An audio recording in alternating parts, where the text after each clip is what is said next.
Hi, I'm Jenny with Sincerely Jen Patterns. Welcome back to my channel. Today we are making the Joey Unisex Tote. This pattern is 5 years old now. So if you notice, the handles are different, if you're familiar with that. So I wanted to make a tutorial showing how to change the handles. Also, in this tutorial, I'm using leather and wax canvas, so there's no interfacing. And I show how to do the base with leather, which would be the same as vinyl or cork. For the lining, I've used waterproof canvas, and I also did a zipper overlay. The handles I cut 20 inches by 2 inches. I cut a 20-inch strip of 1-inch wide seatbelt webbing for the back. For the connectors, I just cut 6 of the crossbody connectors, and I used those for the front and back. The regular bag has the handle kind of sewn across the front, and then you pull up the handles. And I feel like that might turn some people off.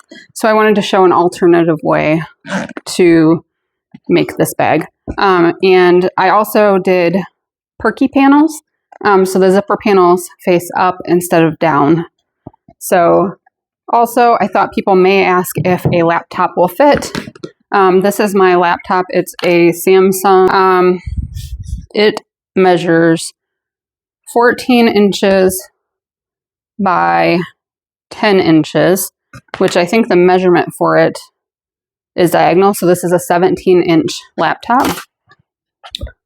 And it just fits. I haven't tried to zip it.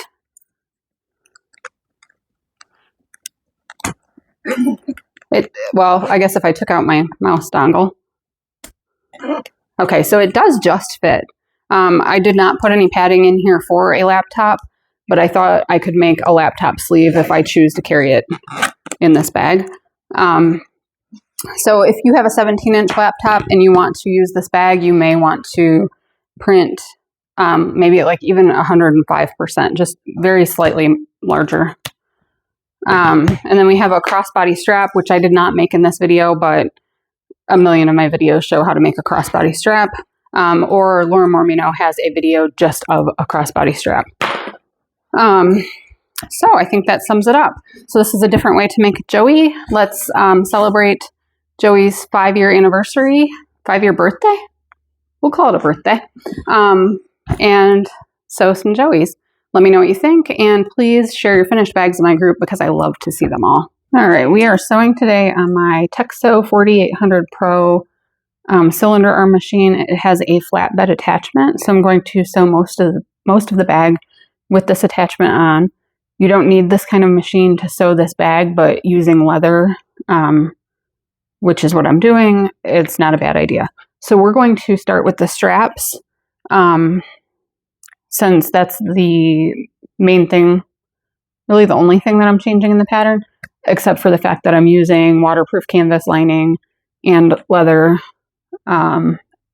exterior contrast and a waxed canvas for my exterior. So I guess those are all changes from the way the pattern is written. The handles are the main change. So I'm doing leather handles with webbing on the other side. So I folded one of them already. This one I have not yet. So I cut the handle pieces 2 inches wide by 20 inches long. These are going to be more of a grab handle than like a shoulder handle or a shoulder strap. So if you want them to be shoulder straps, you'll want to cut these probably like 28 inches long. And then when we fold this to the center line, so I have a center line marked and then I have double-sided tape on it. Don't fold it all the way to the line. We want to leave a gap due to the thickness of the leather. So if you're not using a thick leather, you can fold it to the line. This is probably like 3 or 4 ounce would be my guess. I'm not a leather expert by any means. And I don't have a skiver, so we're just rolling with it. So I've reduced thickness in areas where I can, like the handles, by putting webbing on the wrong side. So what I do, though, is I don't fold it all the way to the center. And this is important for thicker vinyl as well, because there's some amount of the leather is on the side, on the fold. So this would end up being less than 1 inch wide if we fold it all the way to the center. Hopefully that makes sense.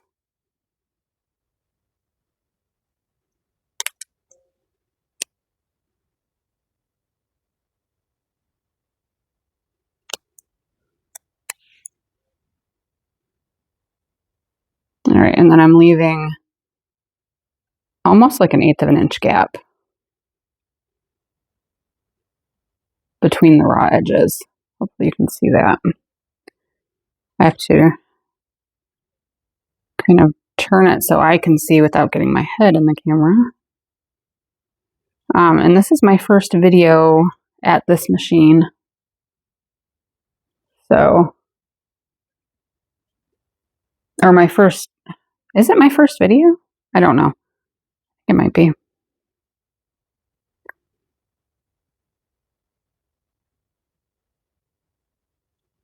All right, so once that's all folded, if you have like a hammer, you can also hammer the seams on leather to help flatten them out. I'm going to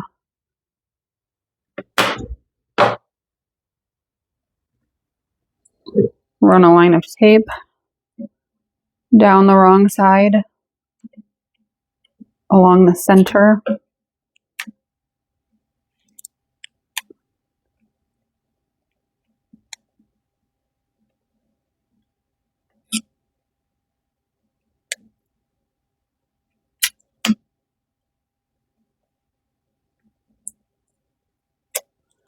If you are somebody that's looking for a cylinder arm sewing machine, I do highly recommend this machine.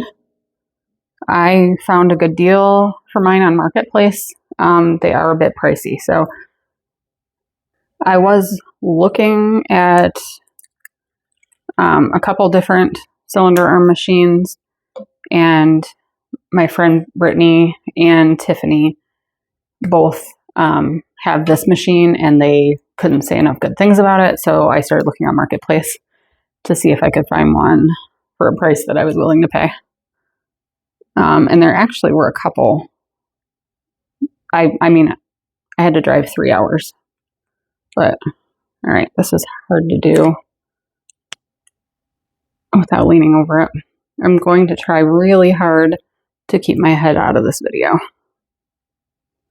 So hopefully while I'm doing that, you can see what I'm doing.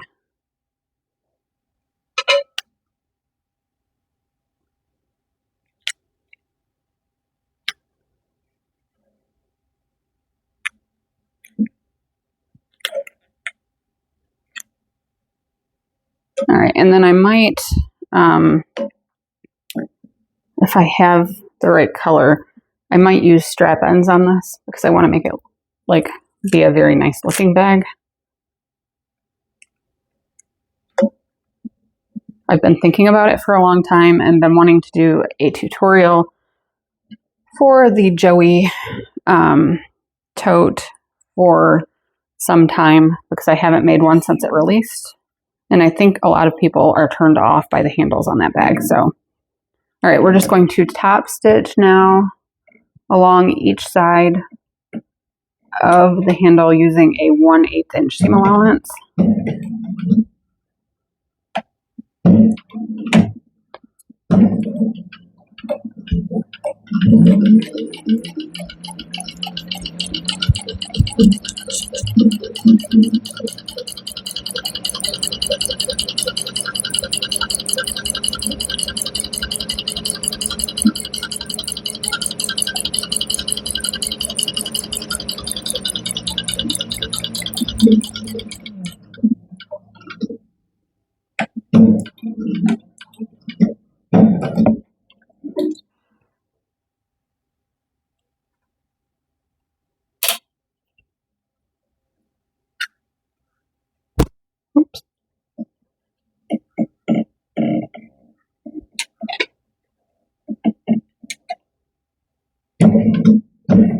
And I am just back stitching one stitch at the beginning and the end.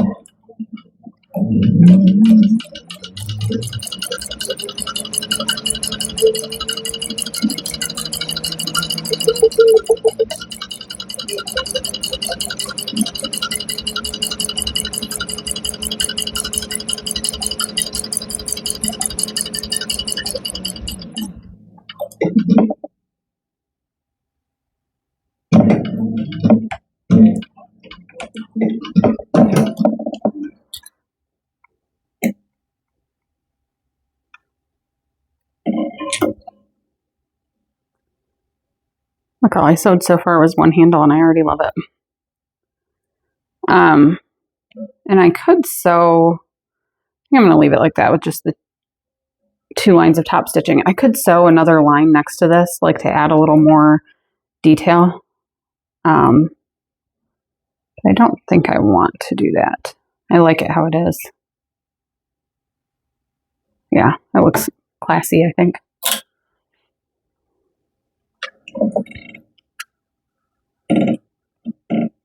All right, and I feel like this might be long. I feel like I sew really slowly on this machine.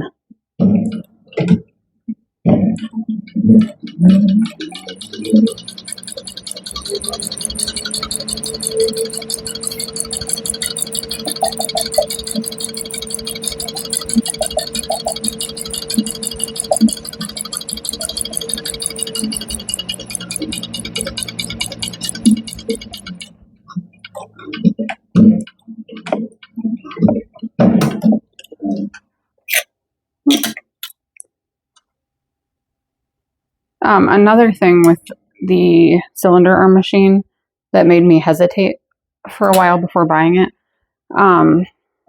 I felt like because you're sewing higher up than you are with a regular machine, that it would hurt my neck, hurt my back. It doesn't, not at all. My neck and back hurt more when I sew on my regular machine than this one. So I think it's not a bad thing to have your arms up high like this.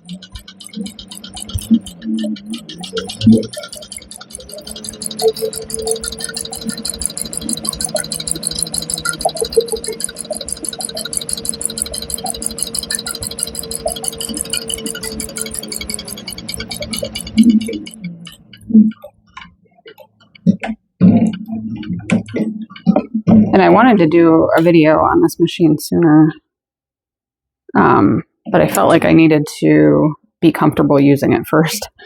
So, which I am. All right, so we've got both of our straps made. I'm going to set those aside and we're going to start with step 1.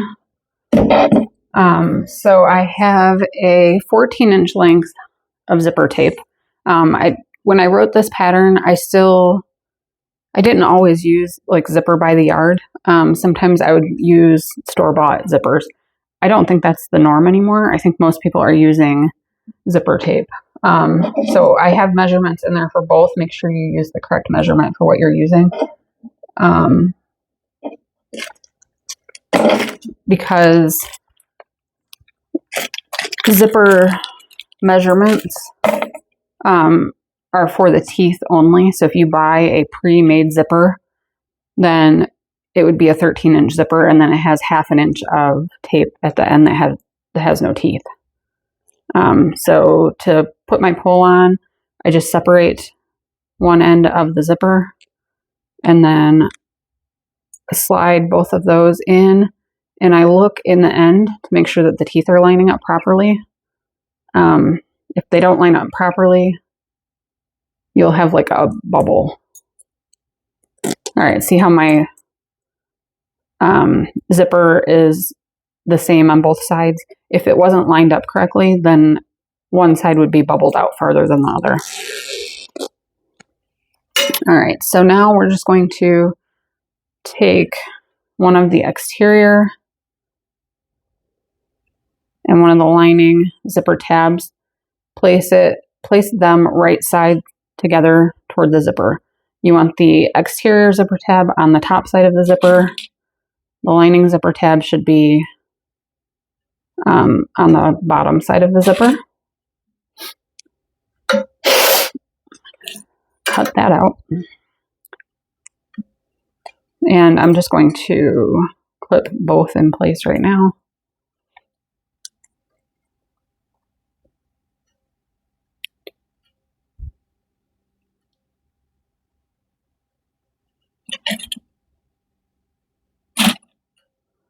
All right, and then this pattern uses 1/2 inch seam allowance unless otherwise specified.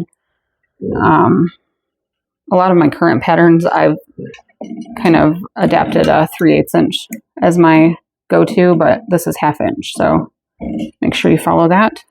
I like to place the clips far enough away that I can leave them on while I sew.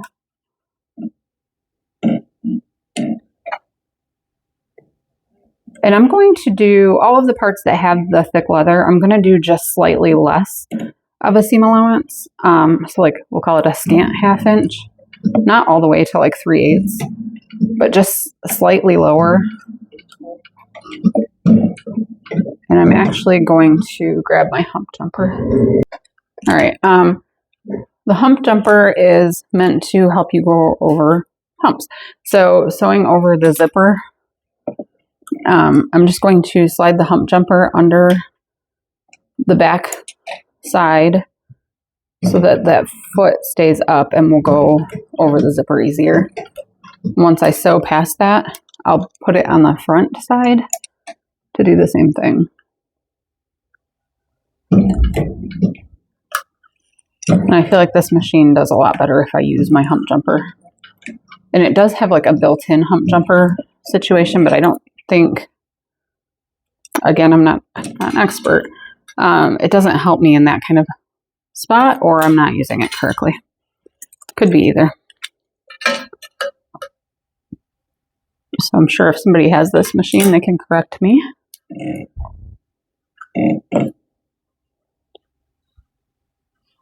All right, 1/2 inch seam allowance again.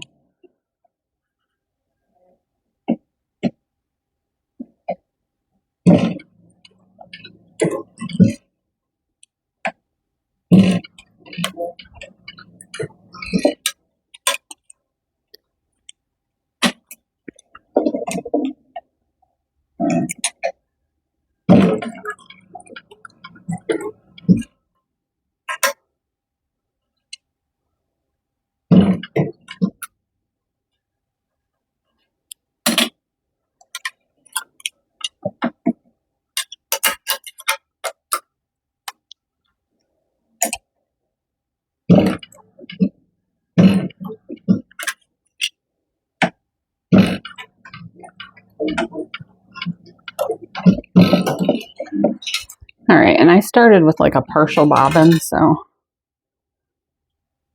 not sure how long that will make it. That's part of the reason why I wanted to knock those handles out first too. All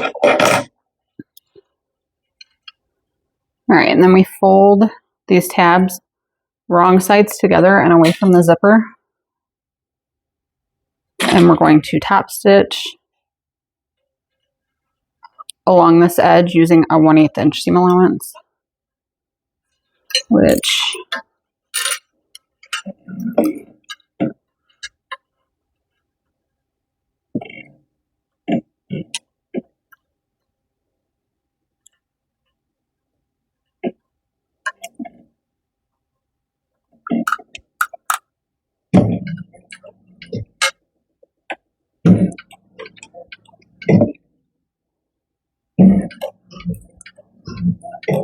see, this machine is like amazing. It can just sew through everything.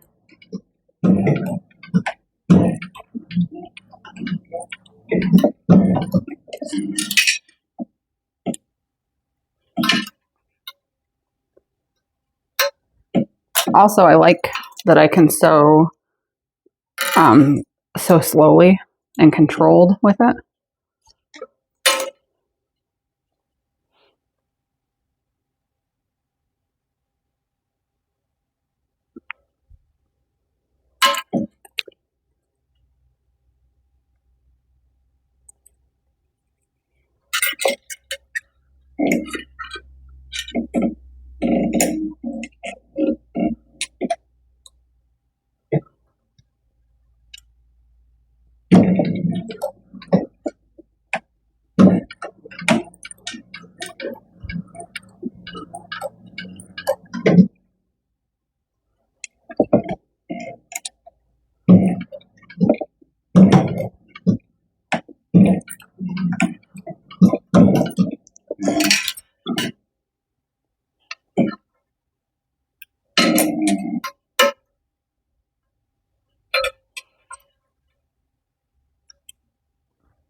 All right, now I'm going to set that aside for a second. We're going to take Pocket Contrast A, which is the longer, skinnier contrast piece.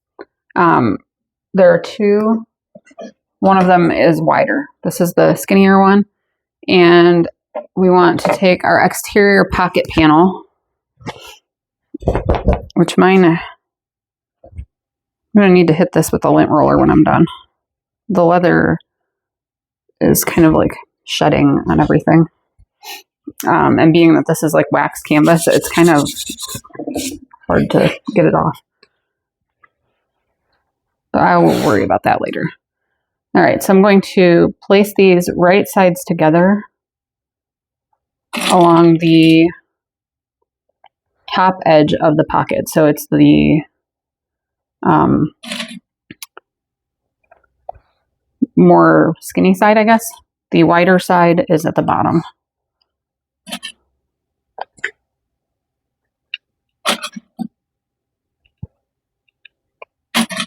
And then we're going to sew this together using a 1/2 inch seam allowance. If you can see my seam guide tape, I get that from Sewful Therapy. And like this machine doesn't have any seam allowance guide, so it's a lifesaver.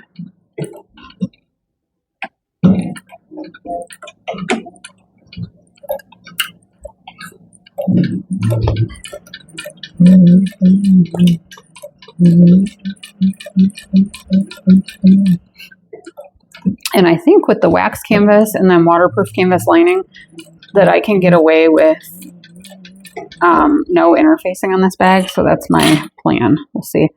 If I feel like I need interfacing, I have the self-adhesive interfacing from Fabric Therapy.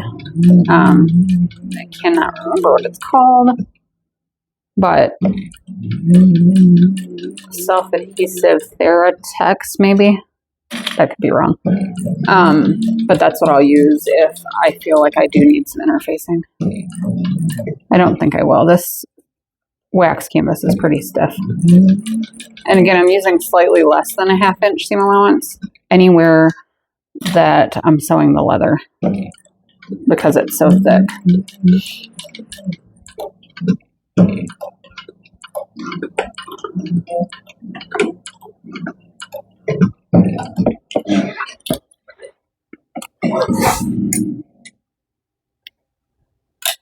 All right, now we want to press this up with the seam allowance also facing up.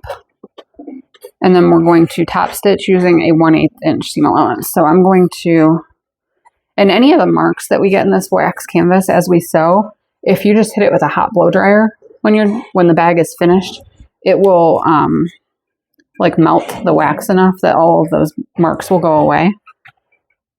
So I'm not going to worry at all about any creasing that I do on this. And you want to make sure you always hold your threads when you start sewing, especially on this machine. It will create like a nest if I don't.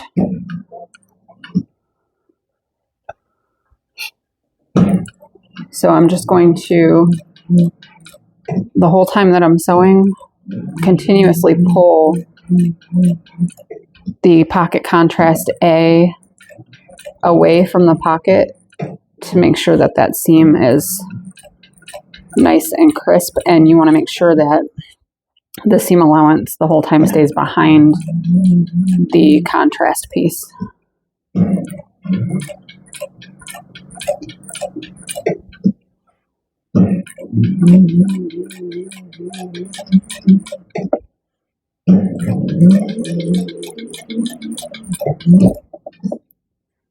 feel like black and brown has been my vibe lately. I've been carrying my black and brown harmonica hobo bag since I made it. I feel like it's just a classy combo. I think everybody used to say, you know, black and brown doesn't go together, but I think it looks really good. It looks really nice together. I like the look of the black stitching on the brown leather.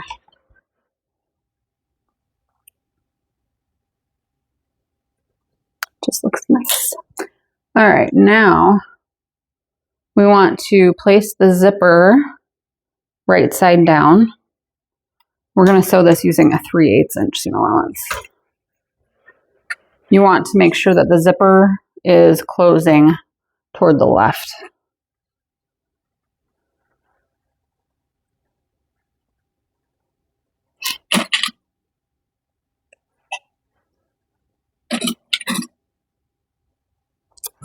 And it should be just about the same length, but you want it to be like centered from left to right. If your zipper with tabs seems a little shorter, just kind of center it.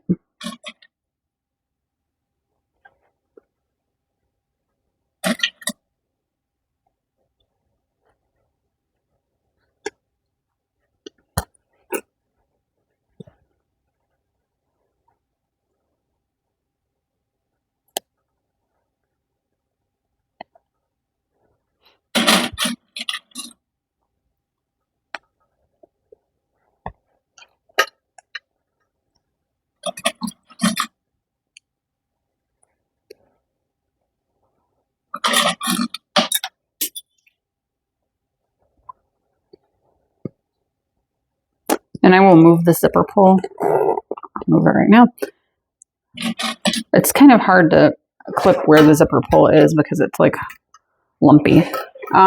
This is going to be easier because of the foot that I have on, which I don't know if you can see, but it's a zipper foot, and it's the left zipper foot.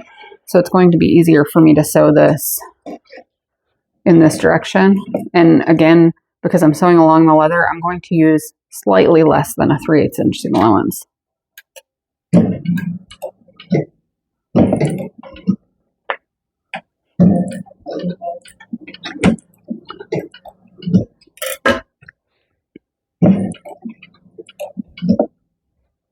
And when I go up over the seam, I'll use my hump jumper.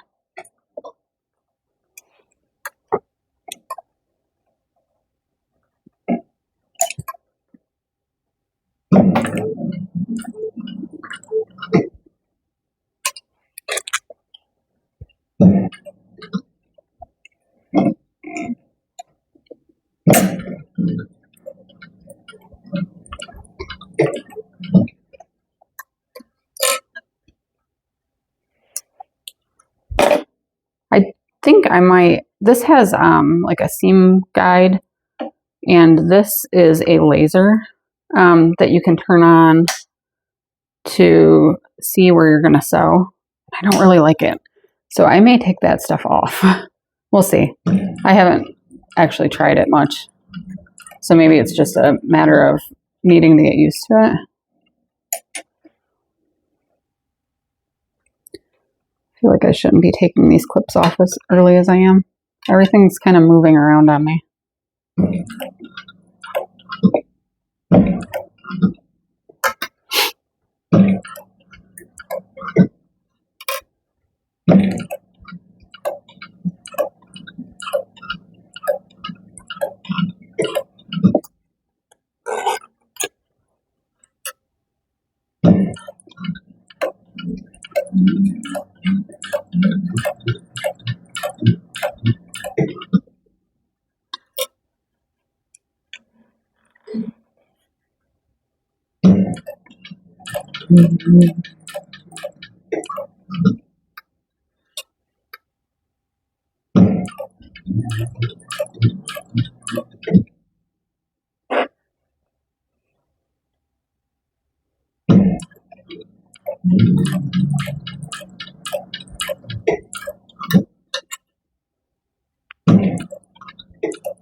right, we're going to sew across the other zipper tab. I'm going to use my hump jumper like only on this side because the zipper is on the other side and it's just a little awkward that way. Yeah, that works better like that.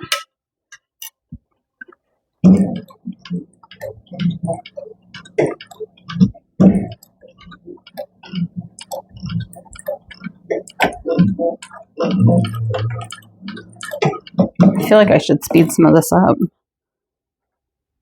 I'm very slow. Once you have the zipper attached, you want to trim 1/2 inch off the top straight edge of one of the pocket panel back lining. Those are the taller pieces. And we want to place it right sides together with the exterior side of the exterior pocket panel. Match up the top edge and clip together, and then we're going to sew it together directly over the stitching line from attaching the zipper.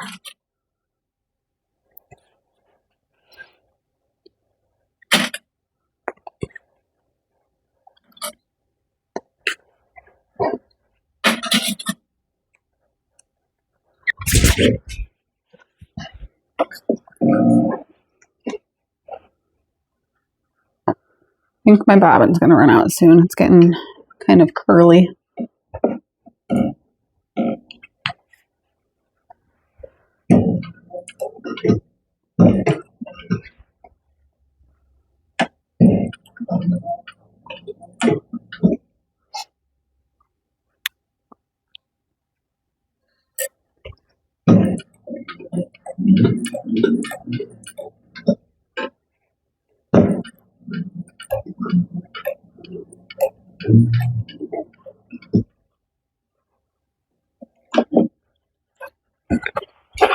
When you sew next to the zipper, you want to reach inside and scooch it out of the way.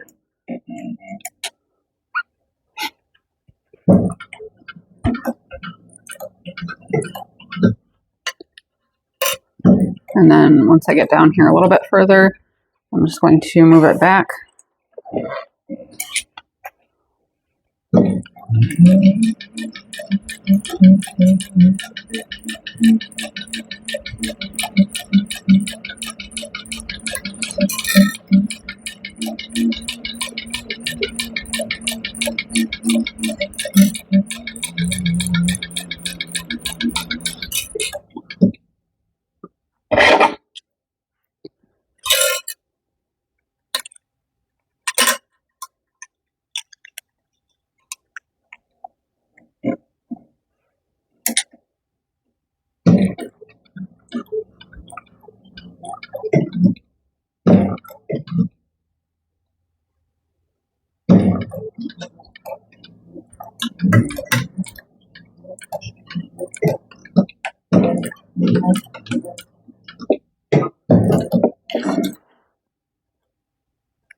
All right, now, as you can see, I already did this once, but I forgot the lining pocket, so don't do that. And we're going to try to top stitch down through these same holes in my leather again. So you want to fold the lining wrong sides together with the exterior pocket panel A, pulling the zipper away from both.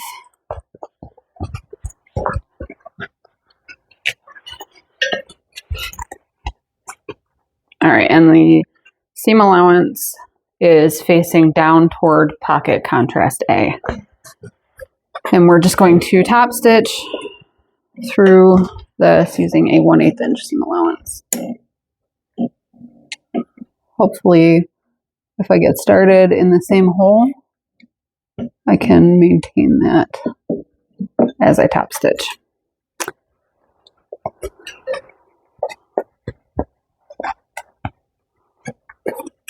And I'm just going to continuously pull the seam as I sew. And hold those tails. And I hope my bobbin does not run out while I'm top stitching this. But I feel like it might. So I should have just changed it.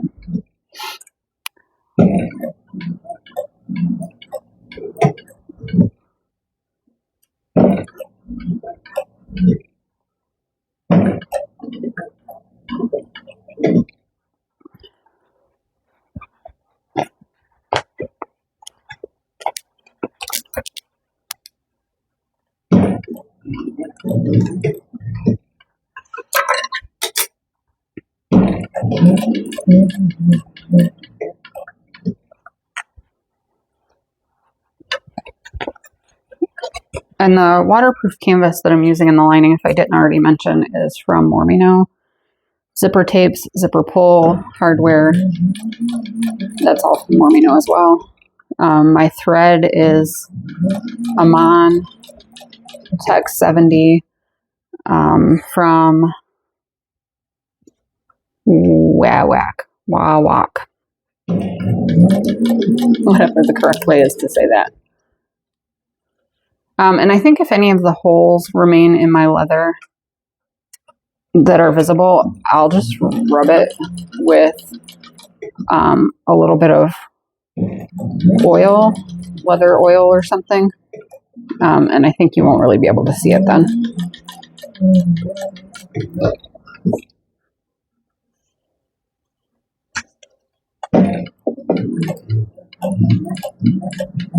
Ideally, you don't want to seam rip leather, but when you forget your pocket lining, you don't have much choice.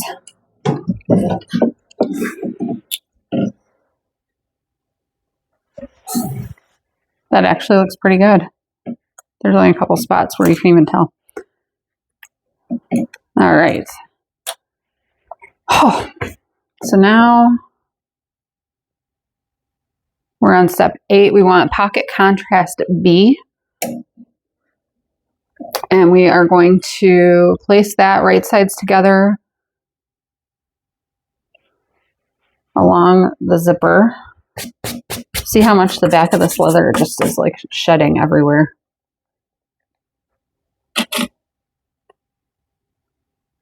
And I think this time I might try to sew this with the leather on top. It seems to work better that way than with the zipper on top.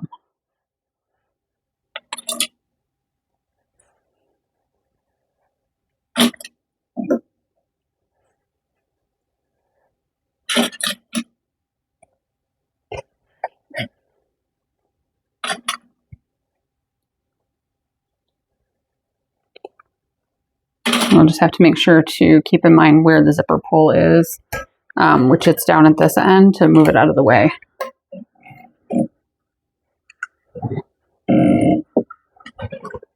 All right, so again, slightly less than a 3/8 inch seam allowance because of the thickness of my leather.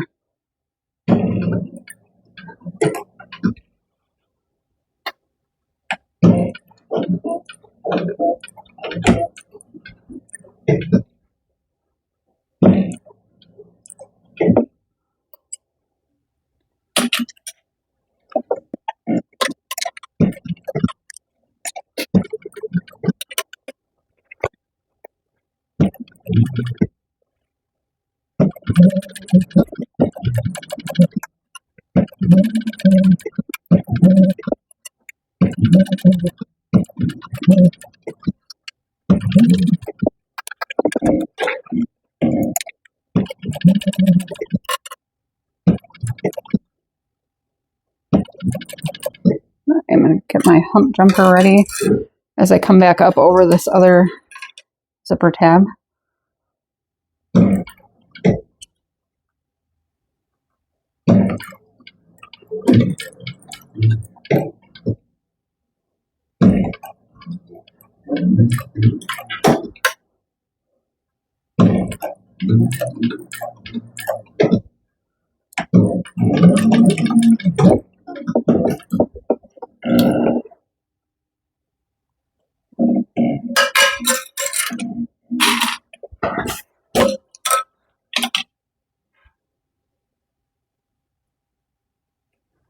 All right, and then with this still like this, we want to take the remaining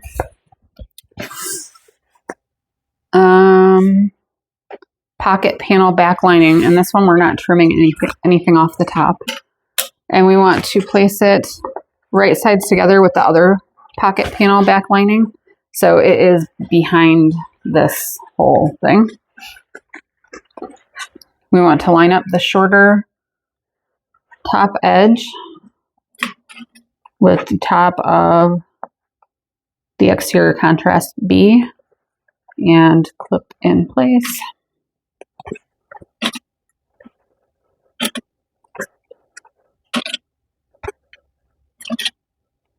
And then we're going to, again, sew directly over the stitching. All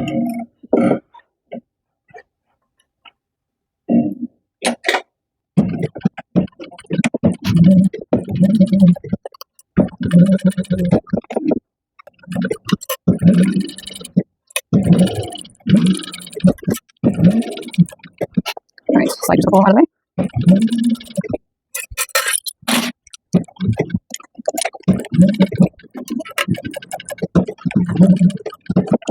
So on step 10, we're going to press pocket contrast B up away from the zipper. The seam allowance is also pressed up, but do not top stitch it yet. So we're just kind of going to crease it, even though it's not going to stay. Just kind of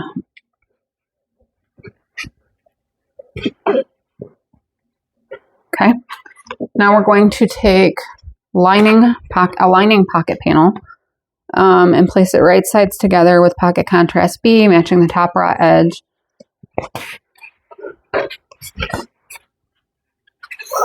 Just like this. So the top edge, again, is the skinnier one. So I was just thinking of something like, okay, today is New Year's Day. So, you know, everybody's talking about their resolutions, and I am not a person to make resolutions. I'm not going to change my life just because it's a different year. I do like to set goals for myself and for my job and for my pattern business. And I set like goals for revenue, and I set goals for like group member size, YouTube followers, etc. So there was, and then I kind of tried, like, what do I want to try to do this year? I would like to try to, I'm going to sew this using a 1/2 inch seam allowance, by the way, slightly less because of the leather. So I think one of the things that I would like to try to do this year, a goal of sorts, is to make more leather bags, to make more videos sewing with leather. I've recently been listening to a lot of Shannon, I'm going to butcher her last name, Tumultula. She has a podcast. She's the owner of Knotted Threads Co. Sewing Patterns, and she recently started a podcast called Splitting Seams. I've been listening to a lot of that, and one of the things that she was saying to somebody recently, I don't remember which, or maybe she said it on multiple ones, but like there are other people out here that are they're just doing the thing. They don't wait until they're the expert or wait until they know every single thing. They just do it. So like just do the damn thing. And I really like that. And it kind of has been in my head. So I think I would I really want to sew more leather bags. I'm not going to write my pattern specifically for leather. I'm not going to be a leather expert, but I would like other people to know, like, you can do it too. You don't have to have formal leather training. And maybe your bags are not going to last 500 years because you didn't use materials that are safe to use with leather, but like, I'm not going to use my bag for that long anyway, so I don't care. Personally. So we're going to flip lining pocket panel B, lining pocket panel up and away from pocket contrast B. Press the seam allowance toward pocket contrast B, and then we're going to top stitch through pocket contrast B and the seam allowance using a 1/8 inch seam allowance. So just like this, seam allowance is at the back of the contrast piece. Now we're going to top stitch this using a 1/8 inch seam allowance through pocket contrast B, and the seam allowance is folded at the back of pocket contrast B as well.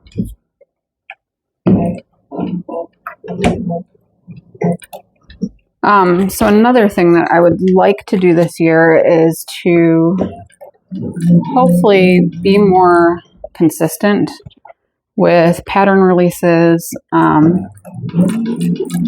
videos, lives, etc. I would like to do more sewing, I guess, in general.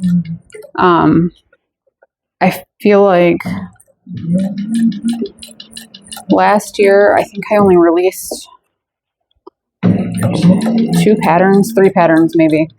I really would like to do more than that.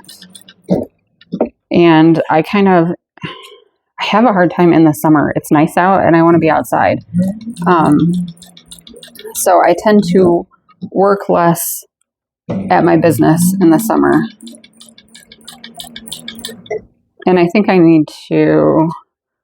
what I need to do is take more of my vacation days during the summer when it's nice out so that I can spend that time outside and also still be consistent with my pattern business. So that's something I would like to try to do this year. I tend to save all of my vacation days for what I don't know. And then here I am at the end of the year taking all my days while it's cold and snowing outside. So I think that's a change I would like to make. We did not yet install the magnetic snap that goes on the inside. Right now, we're going to fold this lining panel down to match up with the bottom. The most important thing, so everything should kind of line up at the bottom here. I think the lining panels are a little bit short. You want to make sure that this looks even. As long as it's close to the bottom, that's fine. I like this. I think, yes, this piece and this piece should be fairly equal in width.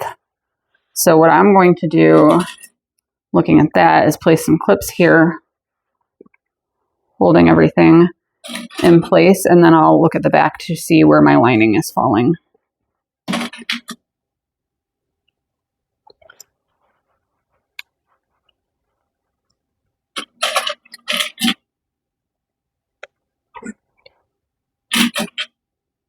Which I have a feeling is not going to be all the way to the bottom, but as long as it's close, it's not a big deal. Oh, that's not close at all. Okay. So let's go ahead and fold a little bit more of this down. I think a lot of this has to do with the thickness of the leather. So again, just do the damn thing.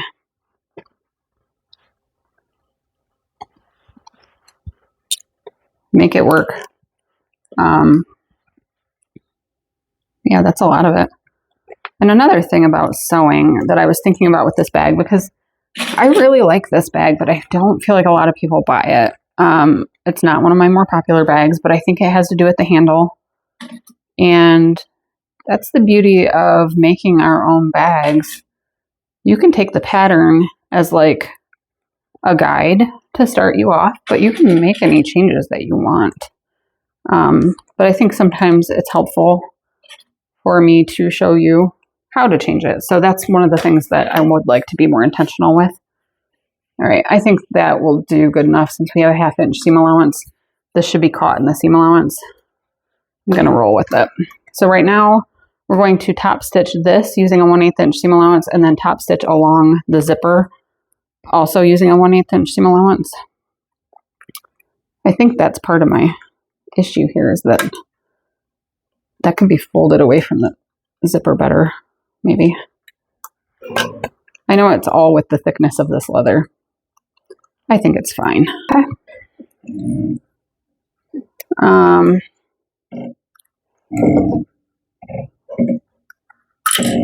So I also have coming up in 2026, I'm teaching a new bag that nobody has seen yet. It's going to be the Rachel handbag and tote at More Me Know. So whatever studios, sorry. I'm teaching that in March. And then I also have an open sew friends themed weekend, which we did last year as well, scheduled for September. So that was super fun, laid back. Everybody was kind of sewing whatever they wanted. And then I was available to walk around and help people as they needed. Or people came and grabbed me if I sewed a bag also. But it was real fun, laid back. We had friends playing the whole time. So we're going to do that again in September. And the Rachel bag, though, in March is going to be a new pattern. It will be released after the class. So the people in the class will get to see and make the bag before anybody else even has access to purchase the pattern. So that's kind of fun. Little incentive for those that are attending the class, which it is already sold out. But if that idea, like having a new bag that's a surprise, is something people like, maybe next year, if Lauren will have me back, that's something I would do again. We'll see how this goes, I guess. But I'm super excited for it because this bag's going to be awesome. And I think everybody's going to like it. I hope. I like it.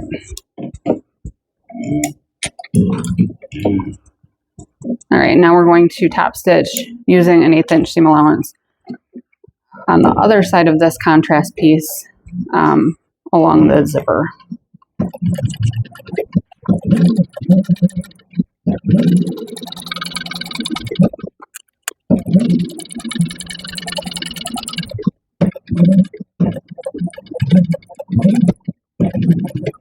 Okay, so now we want to install the snap. So, which half? One half, it doesn't matter. Okay, so we're going to go with the male side, which is the side that has like the outie. I don't know, I also call them any outie, but we want to measure 8 1/4 inches up from the bottom and make a mark centered. So I'm going to go do that at my cutting table. Okay, so the mark should be 8 1/4 inches up from the bottom. I measured up from the bottom of this. Because of the thickness of my leather and the way this is, I didn't want it to be like way off center. So I measured up 8 1/2 inches, which is fine because we didn't place the other snap yet. So, or yeah, the other half on the exterior main panel. And because this leather is so thick, I'm not going to put any kind of backing behind this. I would normally use like my Tula Pink surgical style seam ripper to cut these holes, but I don't have a clue where it's at. So we're just gonna roll with it with this. I'm going to cut through the leather only.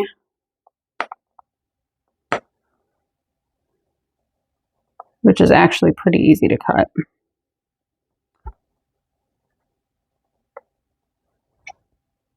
And slide the prongs in.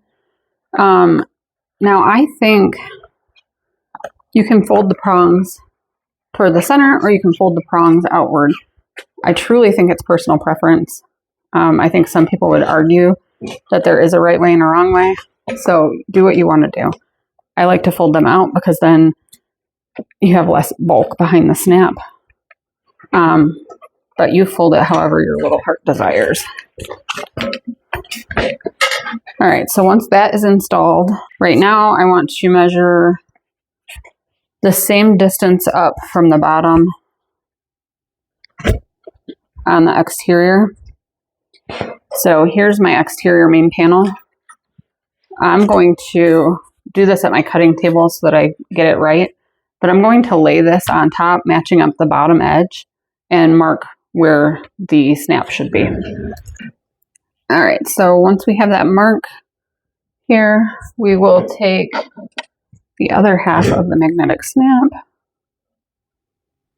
and I'm just going to mark that out. I'm going to grab a scrap of Decoville Heavy. All right, and I'm going to mark the same thing out on that. I'm not going to iron this or anything. I'm just putting it behind the snap so that there's a little bit of stabilizer there to help secure it.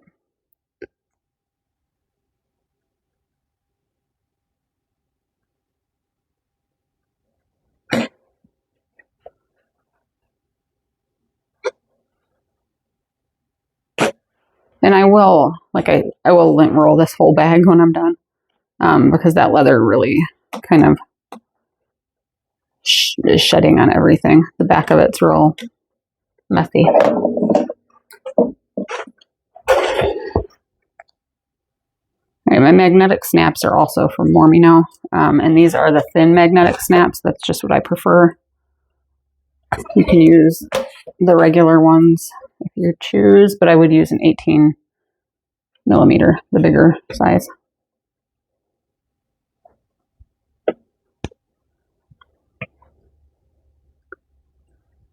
All right, so once we have that in place, let's go ahead and snap this together, and then we're going to clip everything together, lining up the bottom and the sides. All right, so we have it all clipped, and now I'm just going to baste together along the sides and bottom using a 1/4 inch seam allowance.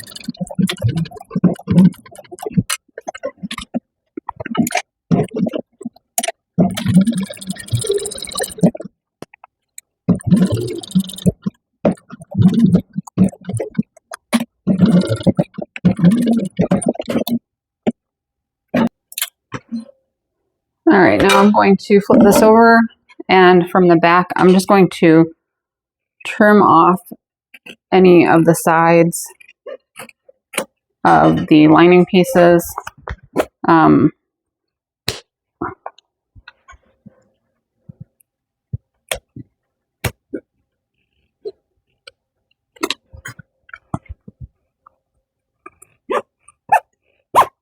If there's still any of it visible from the front, it's going to end up getting caught in the seam allowance anyway, so it's fine. All right, now my plan for the connectors. These are cut 3 inches by 2 inches, and they're the same size as the crossbody connectors. I cut 6 of them instead of 2. So we are going to attempt to sew these on. I don't know if it's going to be too thick. We'll see. If it is, then I will pivot and adjust, and I'll come up with a different plan. I know that I don't want the handles just sewn into the top seam, but honestly, that wouldn't be horrible. I might do that. We'll see.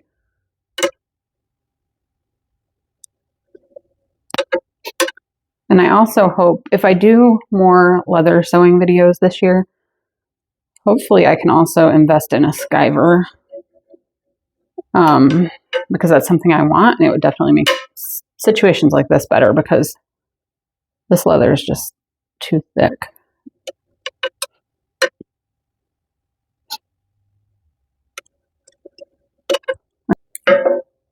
Now we're going to place some tape down the center of each of these, which you could line them up and do all of them at once.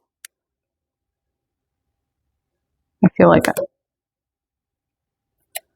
it's, I don't know, I can't be neat enough with it like that. Oh, well, that ripped in the right place.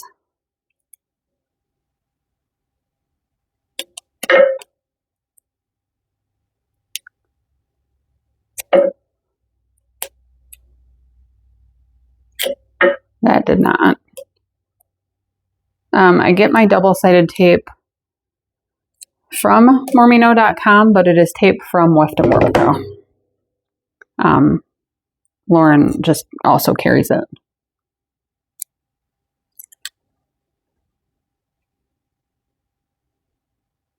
Okay, so I'm going to fold these almost to the center, but not quite, just like we did with the handle. We want to leave almost 1/8 of an inch gap.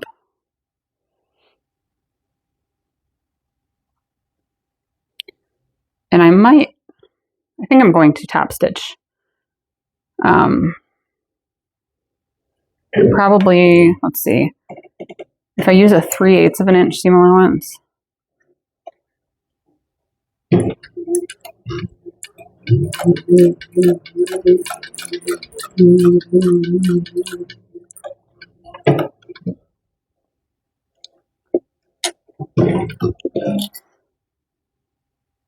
That way there's kind of something holding it together.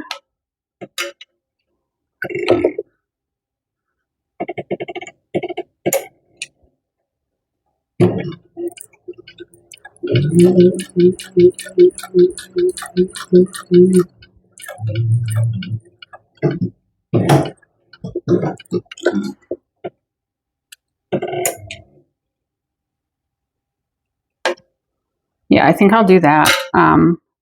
I'm mainly worried about sewing through the finished tab. I think it's going to be okay. This machine can handle it. It's just pretty thick. All right. I should have pre-folded these, so I might speed up the rest of this process. I'm going to fold them all and top stitch all of them.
Ta-da! All right, now we just cut all of these apart, and then I'll singe the threads.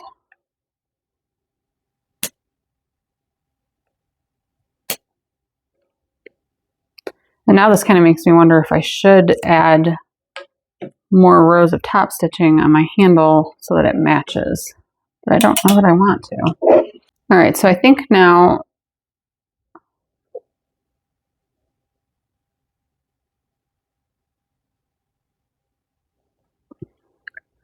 the way that I have it in the pattern, I'm going to measure 2 inches. We'll see if this works out or not.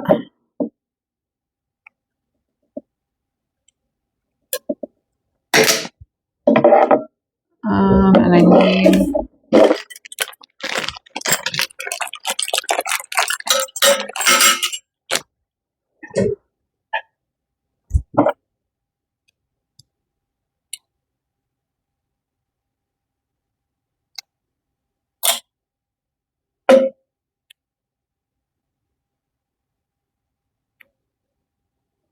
all right, so I measured 2 inches because I want to fold 1 inch at the top toward the back. So slide the rectangle ring in and fold that down to just above the line, again, because of the thickness of the leather. And then fold the bottom edge up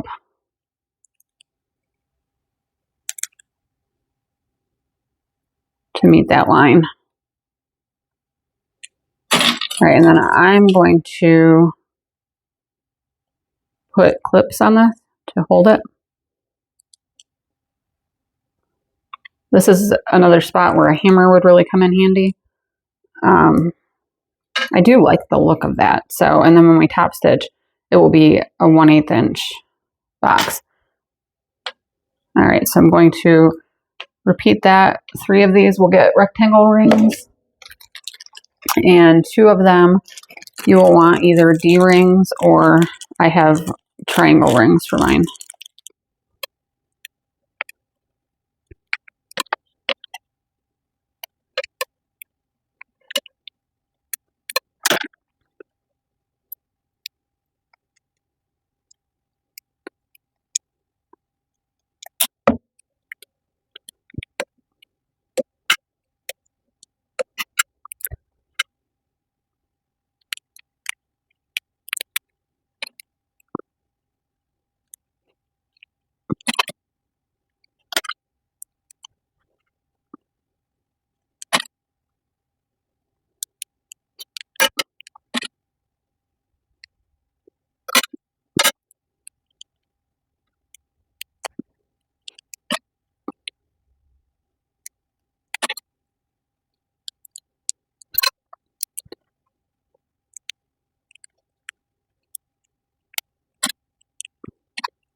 All right, we have those all made.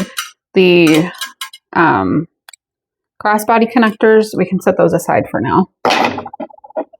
Now we need to determine where we should place these. So let me see.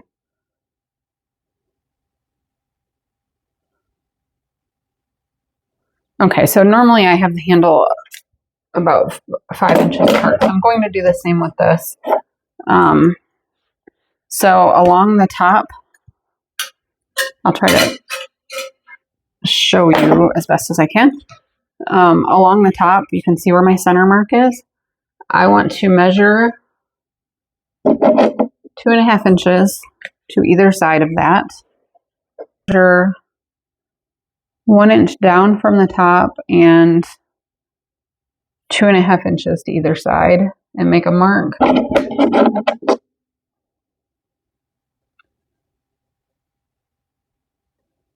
I'm going to draw a line that will be where the top of the connector goes. 2.5. So from 2.5 inches to 3.5 inches will be my line. Just like that. And then I'm going to take a connector, hope that it stays, take a piece of tape and place it on the wrong side.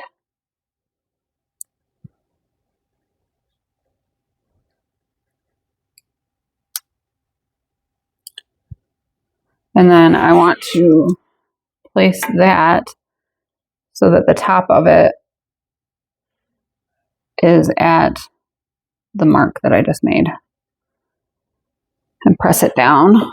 And then that's not going to hold.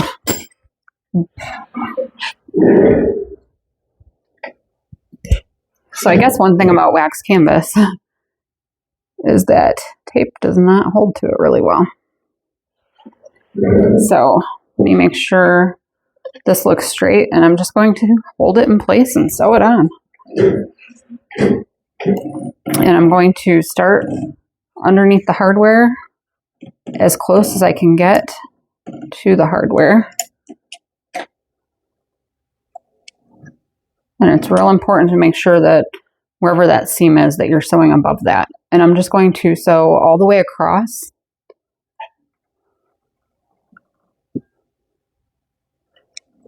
And I want to start sewing about 1/8 of an inch from the edge, if I can.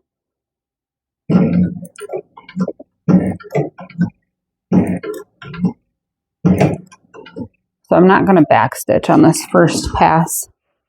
I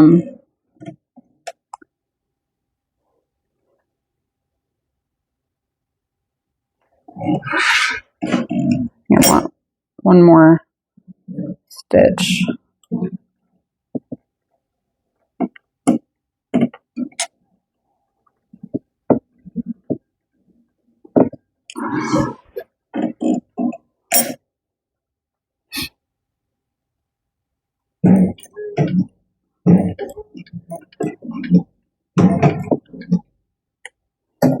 Oops. The only downside of my light placement is that it gets in my way.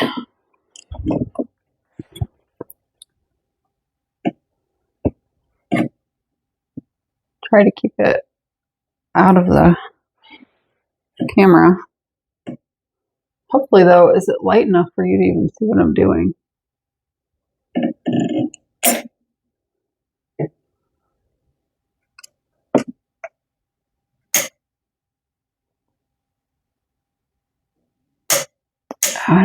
Must not be.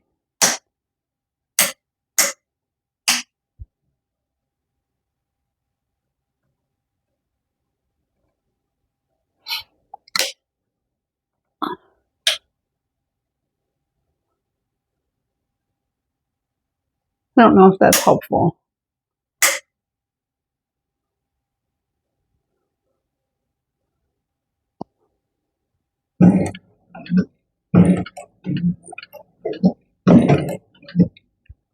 I guess with time I'll learn what I like best for filming on this machine.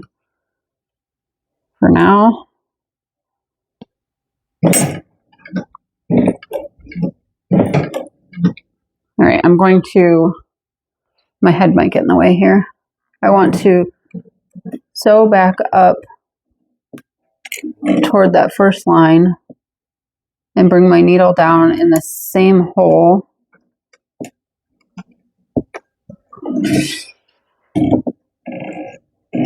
And then I'm going to sew back across again, and then I'll backstitch all the way. And then I'm going to leave the thread tails long and tie them off.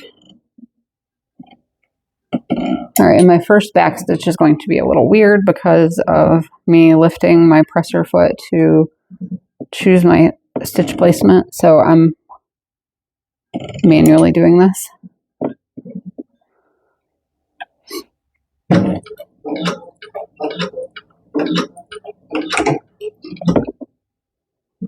Okay.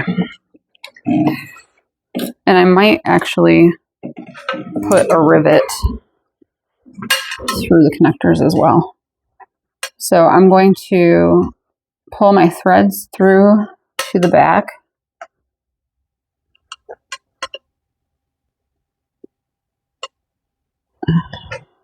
Okay,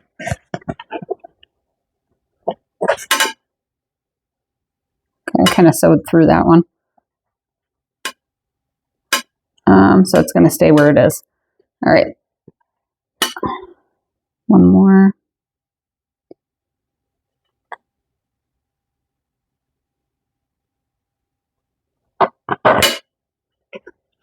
Huh, and that was not it.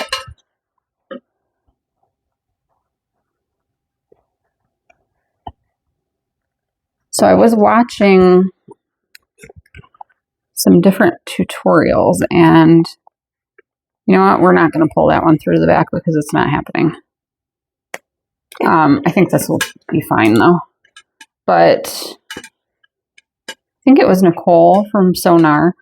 When she was sewing, she pulled the threads through to the wrong side, like before she got back to that part. And I think that's something I should be doing, because a lot of the time I sew through, this is messy. I'll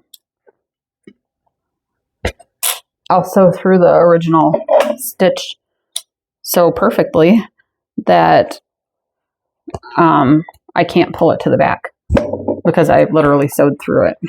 Okay, so that looks nice. And then we'll put another one over here. I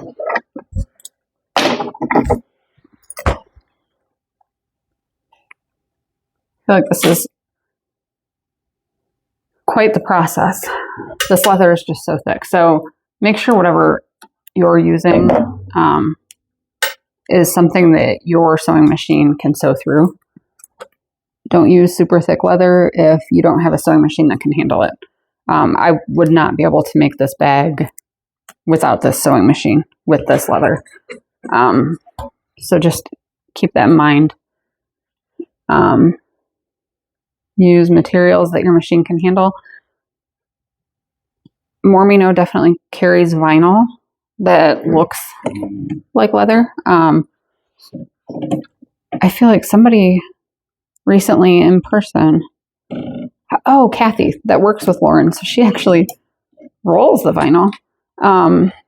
And when she saw my harmonica, she asked me if it was real leather, and it was all Lux vinyl was the brown, and the black was the Australian clay. I think that's what it's called. Or maybe it's just called clay, gel clay. I think that's what it is. But it looked like leather, so use what your sewing machine can handle.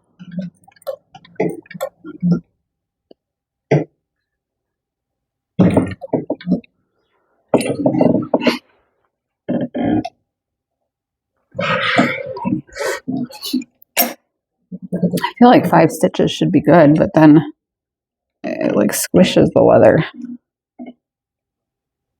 Yeah, leather is very squishy also.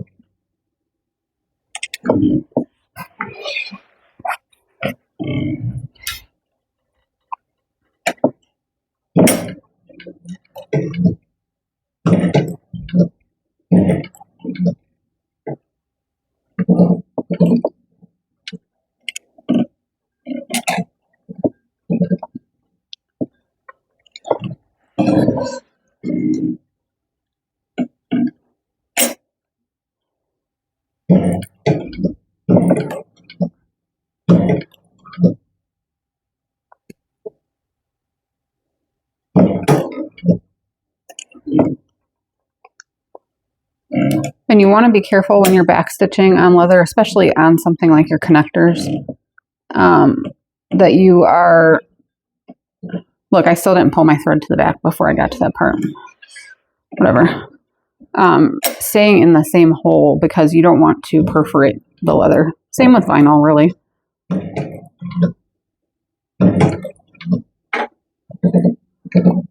Because that will weaken your connectors.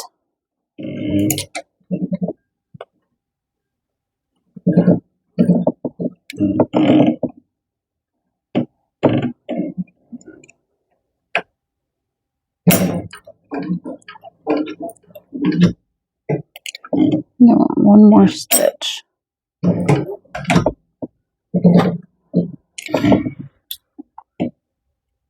Let's see if I can pull these ones through to the back.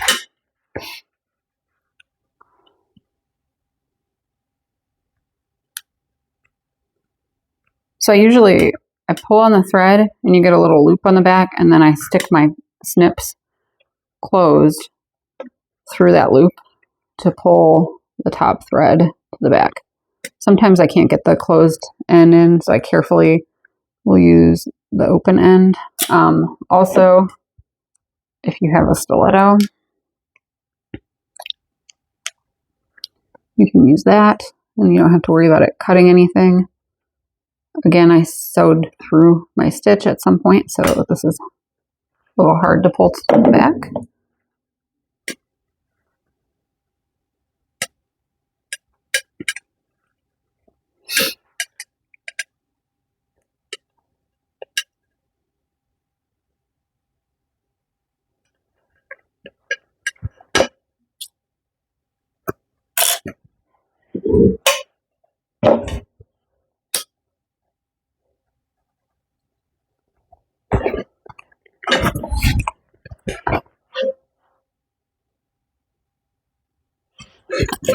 Right, I think those look cute.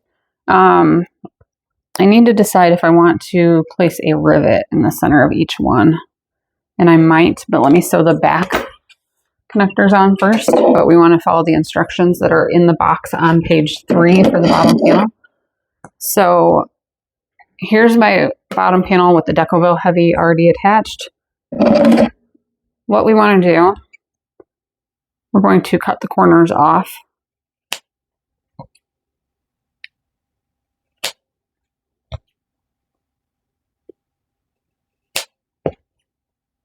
And you can glue your Decoville Heavy in place or use double-sided tape to hold it down. I'm going to use tape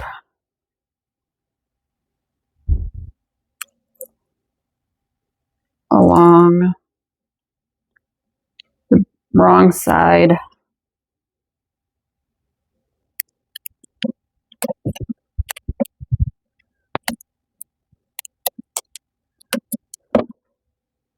All right, and then we're going to fold this around the Decoville Heavy.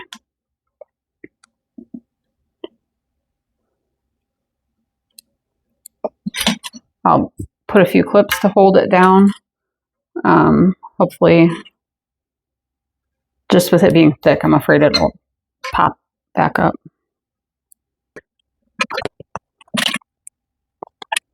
Also, if you wanted to add feet, you would want to add them probably before you sew this to, yes, definitely, before you sew it to the base.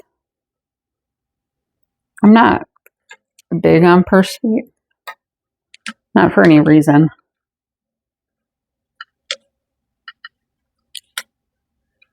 I have some bags that have feet on them.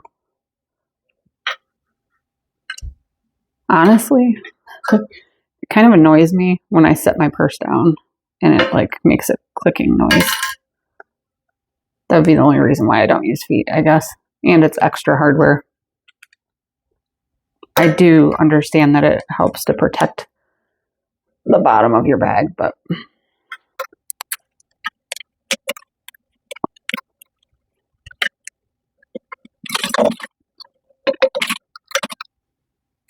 all right, while we get the base panels sewn together, we're going to let this sit with the clips on it, and hopefully everything stays once we're ready to sew it on.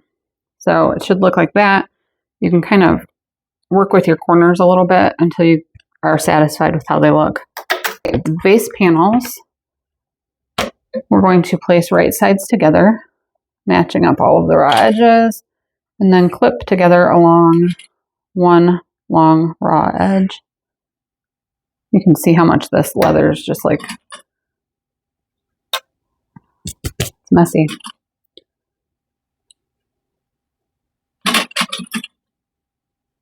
I feel like it's drying my hands out. My hands feel super dry.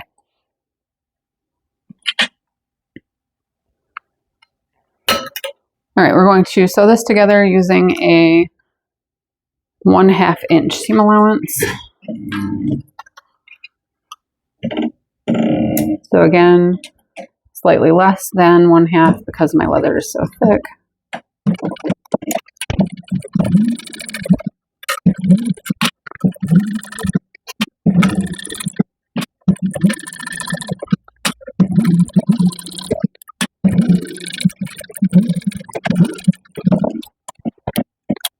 All right, we're going to press that seam open, which I'm not going to actually press anything. I'm just going to like physically finger press it.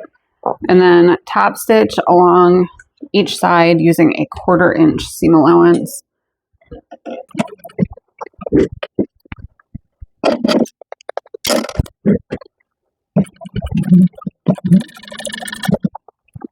Some of this, if it's not like super duper neat, it's not a huge deal because it's going to be under the bottom panel.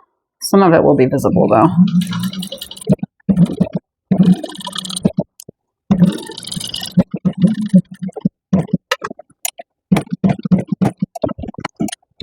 Whatever.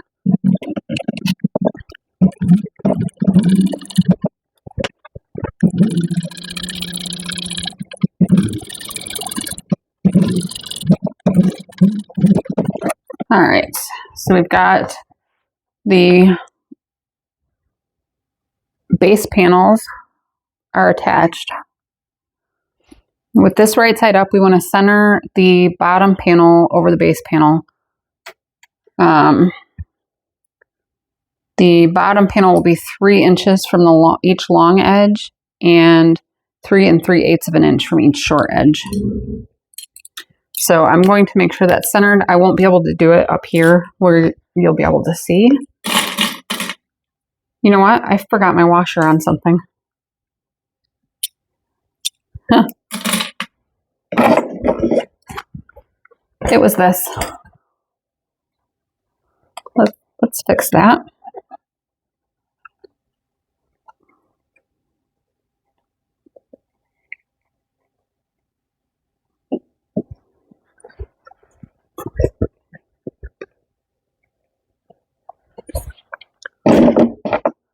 All right, so I've got my base panel. I am going to take a couple strips of tape. All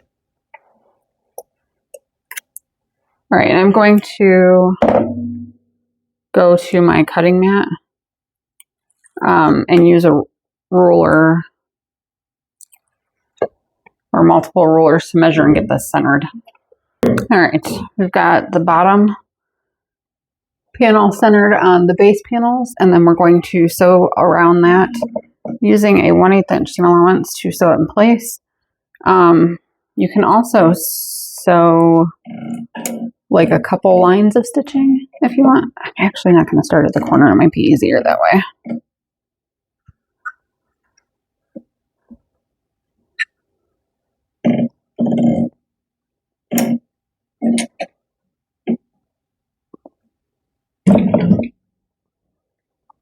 Okay, so my first, I don't know if I'll do multiple lines, but I'm going to use a 1/8 inch seam allowance to stitch around the base panel right now.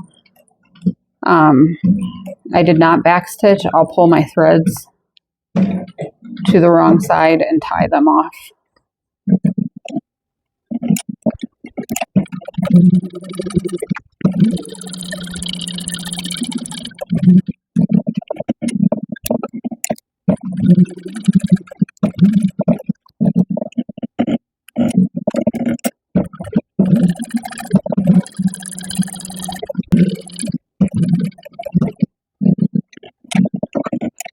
All right, and then I want to stop in the same hole where I started.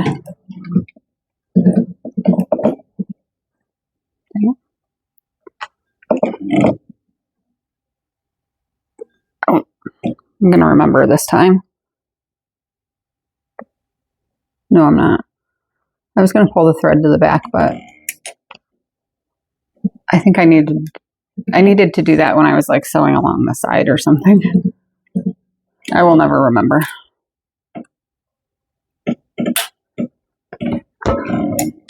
Okay.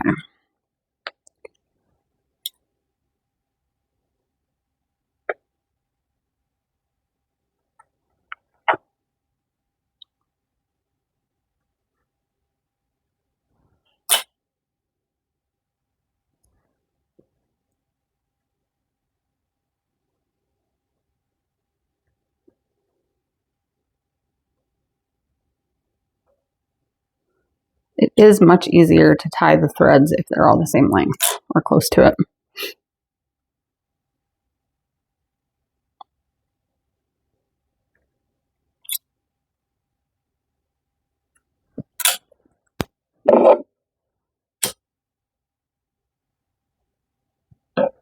All right, so we have that. If you want to sew a second line or a design or whatever, I think I'm going to leave it as is. Now we want to take the exterior main panel that has the pocket, or it doesn't really matter, but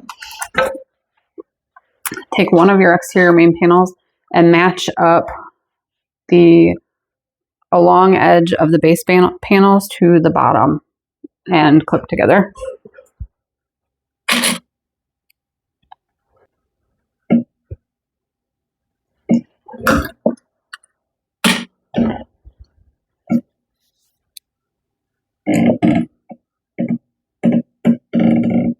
Kind of a balancing act, holding everything up with this little tiny table. So there are downsides of sewing a whole entire bag on a cylinder arm, even with the extension table.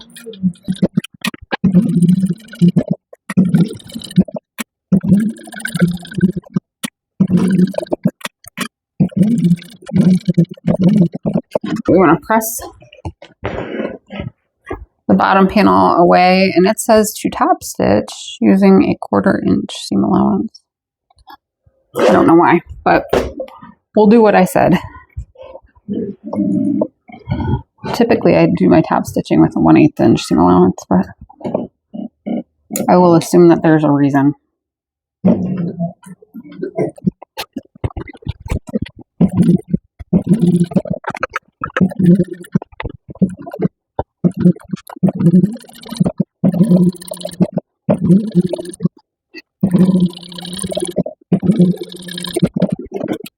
All right, now we want to place the other exterior main panel right sides together with the base panels and repeat the same process to sew them together using a 1/2 inch seam allowance.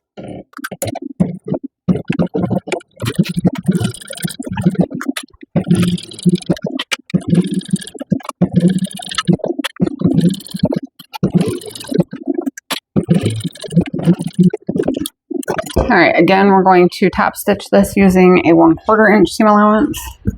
So let me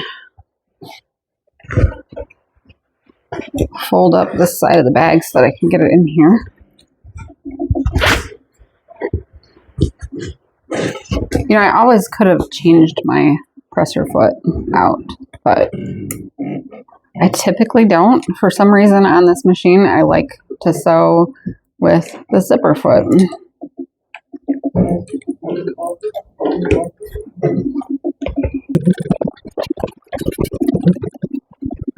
I'm making sure as I sew that the seam allowance is pressed toward the base panel. And pulling the main panel and base panel apart so that that seam is nice and crisp. I don't know if that's the right word. Okay, now we are going to, the pattern says pin. I use pin for clipping, etc. You don't want to pin these materials.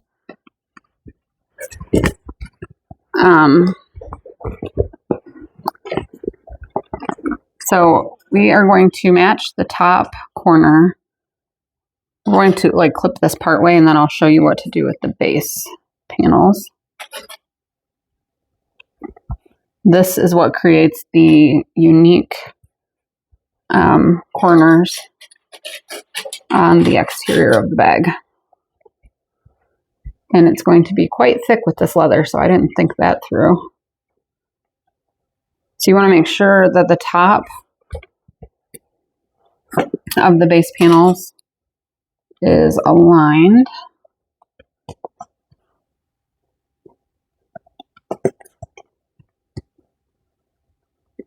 Just like adjusting accordingly.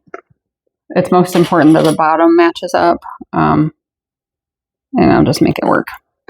I'll fold the bottom in half and line it up with the other seam. So you're going to have like a super thick seam right here of 1, 2, 3, 4, 5, 6, 7, 8 layers of leather. So we'll see how that goes.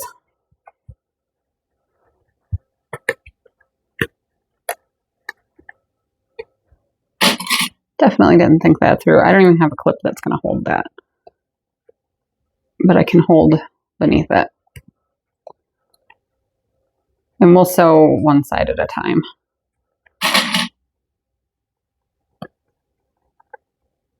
All right, so I'm not folding the base panel. You can kind of bend it a little bit if you need to. I'll definitely use the hump jumper over that part. All right, let's see how this goes. 1/2 inch seam allowance, but slightly less than because of the thickness of the leather.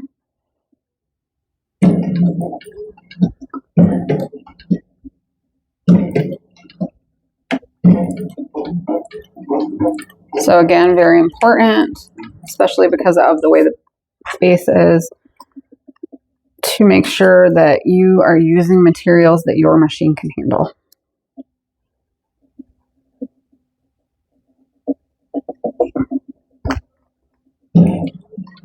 I'm going to sew up to this. I'm going to get out. So my hump jumper has like a skinny side, a little bit thicker, and then like this. We're gonna go with that this time, the whole thing. I think I'll need it.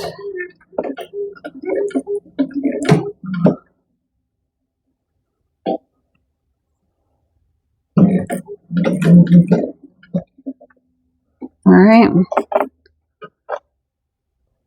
Continue up the side. I might want to use my hump jumper actually to help me come back off of that once I'm on the other side. And then once you are successfully past it, you can go ahead and pull that out.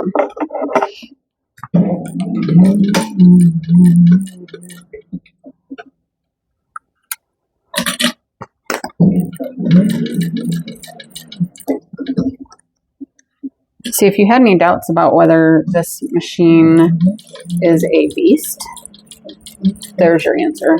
8 layers of like thick leather. No problem.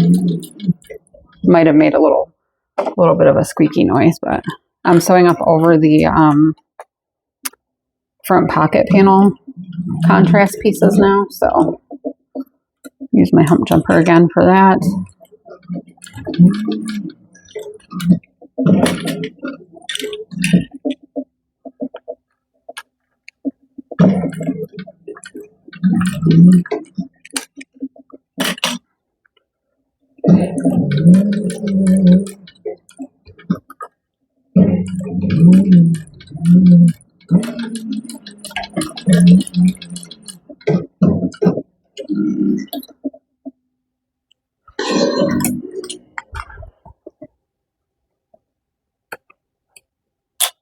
All right, so if you have sewn that correctly, the bottom should look like this. And from the inside, it just looks weird, but it will look fine once we turn it. In the inside, you can see the I don't think you can see any of that. But you can see the base panel being folded in half. I'm going to start sewing at the bottom again and have my hump jumper ready. I think also hump jumpers, they call them Gina Majigs. That's like a brand name of one, I think. The one I have, I got on Etsy. I believe this is I mean, I know this is 3D printed, but I think it's like a popular file and other people have it. I don't know who the seller was. At the time I bought it, I couldn't find any other ones, and this one was from somebody in Canada. So I actually paid more for shipping than I did for the hump jumper itself.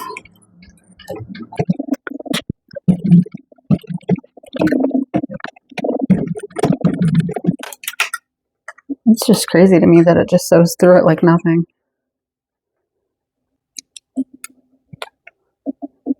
This sewing machine is amazing.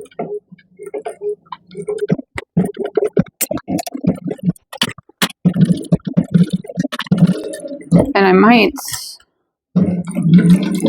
go back and stitch over those thick parts again, just to kind of reinforce it.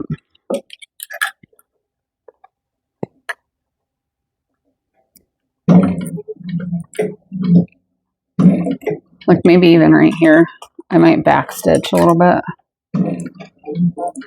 I should have probably done that on the other side, but it did not occur to me. But I can still go back and sew over those spots.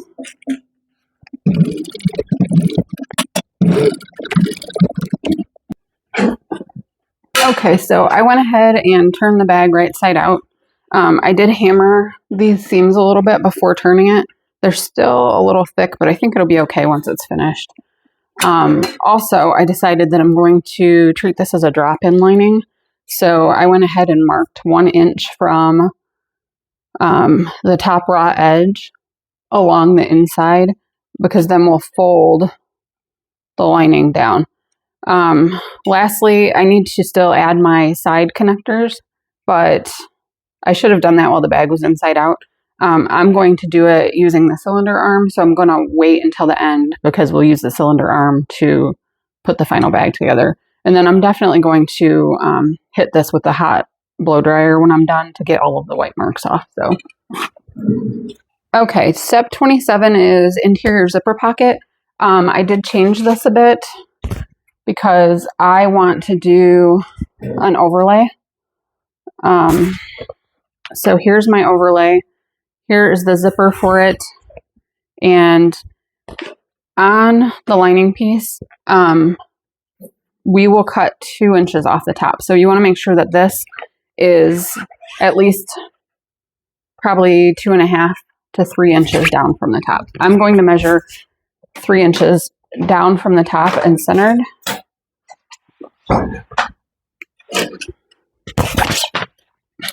I cut my interior zipper pocket panels 10 inches tall and 13 inches wide.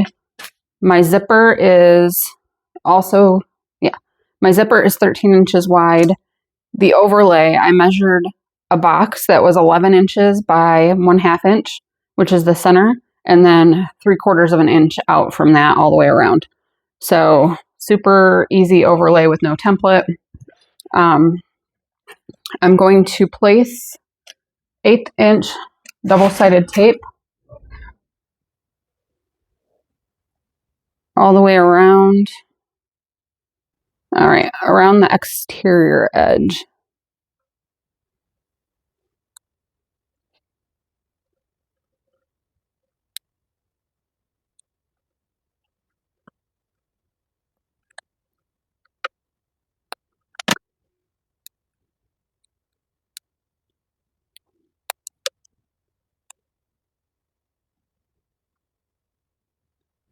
All right, now I'm going to place this on one of my lining main panels, 3 inches down from the top and centered.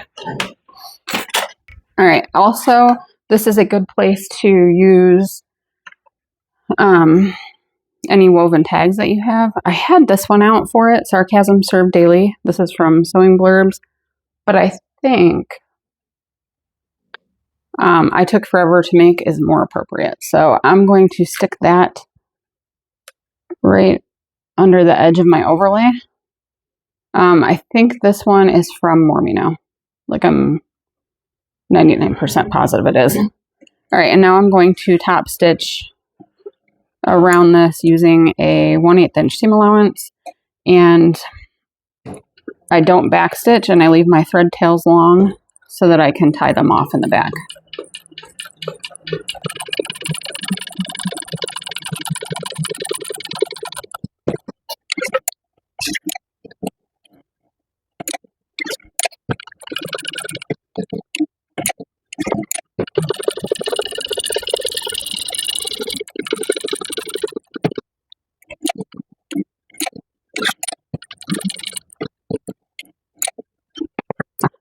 This time, I'll pull that thread to the back ahead of time. Not with my...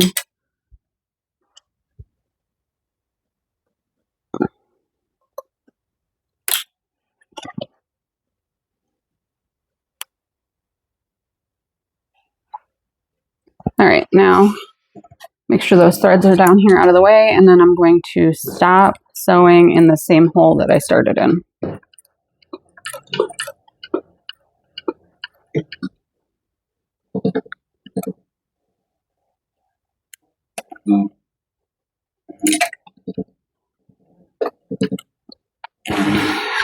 And then I leave these thread tails long as well. Pull the other thread to the back.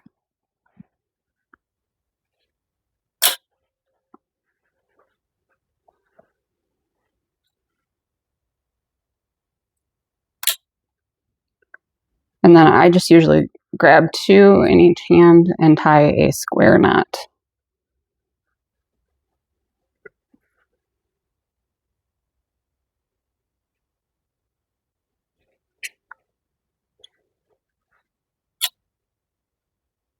And then I'll melt it.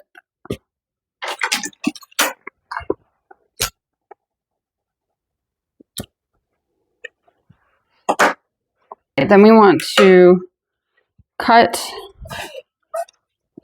the backing away. I can get a starting hole. And then I cut just about 1/4 of an inch inside the lines, and be careful not to cut your overlay. So I'm pulling the overlay away from the lining, and then just cut about 1/4 of an inch inside the stitching.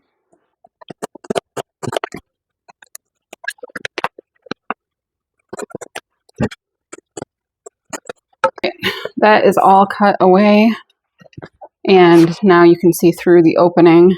So we're going to put that to the side. All right, and I have my 2 zipper pocket panels. This one is kind of, yeah, there was a little cut in the fabric, but that's all the fabric I had left. So we trim the bottom of one of them anyway, so that's going to be the one that we trim. So on the right side of one of the zipper pocket panels, I'm going to place a row of 1/8 inch double-sided tape.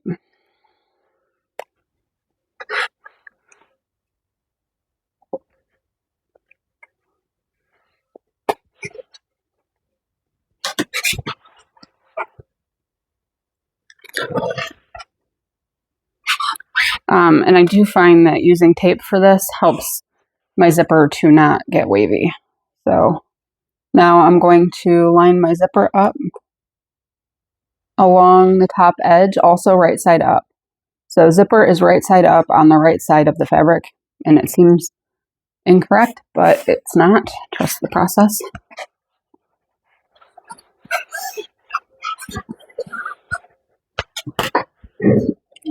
Okay, now we're just going to baste that in place using a 1/4 inch seam allowance.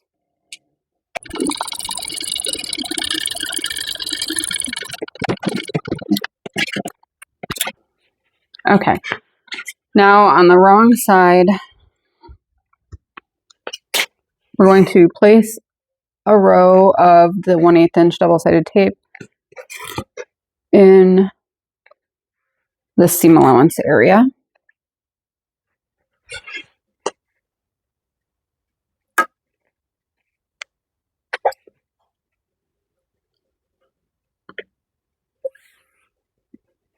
All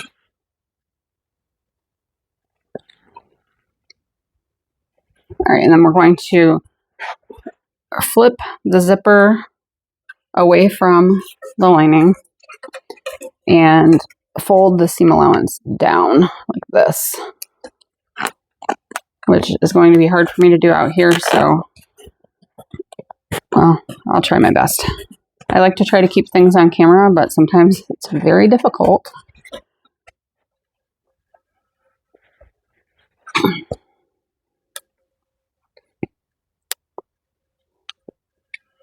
All right, now we want to top stitch along that to tack the zipper open using a 1/8 inch seam allowance, just along the edge of the zipper.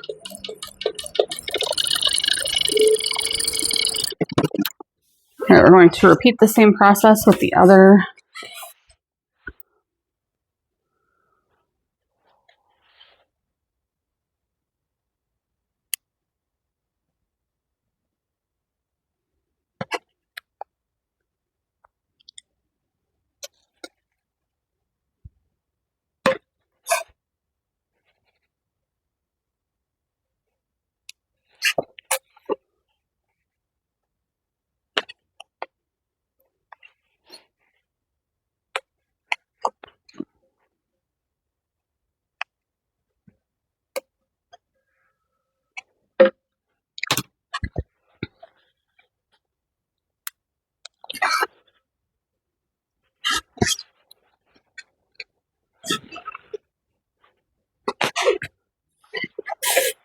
All right, place the zipper right side up on that panel.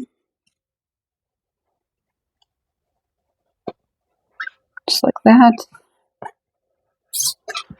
Use a 1/4 inch seam allowance to sew that in place.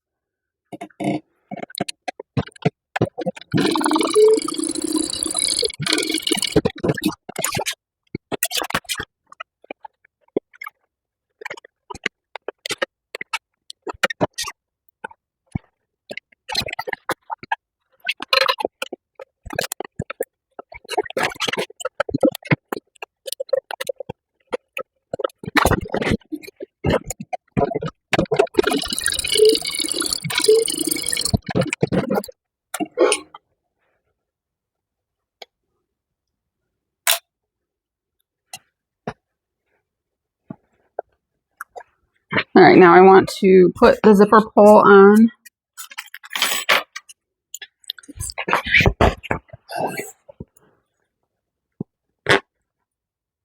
And it's easier to sew this all together and then put the zipper pull on afterward. So that is what I do.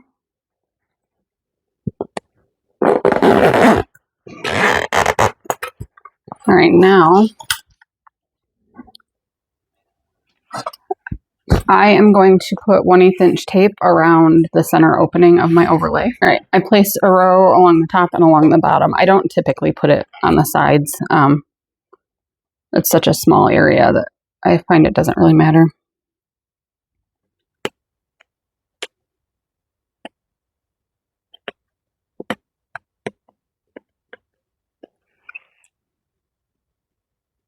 All right, now I probably cannot do this on camera because I can't do it up here. But I'm going to center from left to right and top to bottom the zipper inside the opening, and then stick it in place. All right, that looks decent to me, so now I'm going to top stitch around that using a 1/8 inch seam allowance. I like to start in the upper left corner because I'll leave the tails long and pull the threads through to the back and tie them off. So if you start in the upper area, that knot's not going to be somewhere that you're constantly interfering with when you put things in the pocket.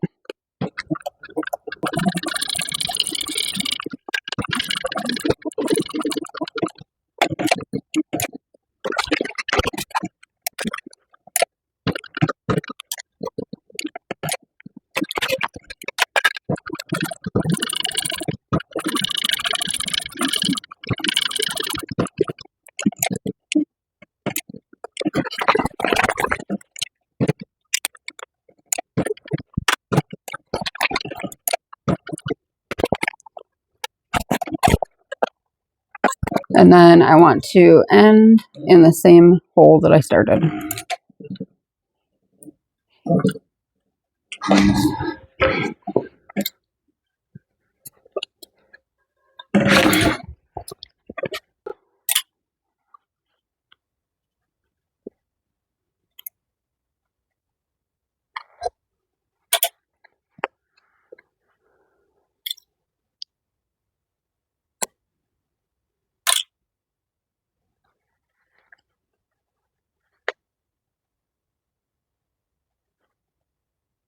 All right, I'm just tying a square knot again.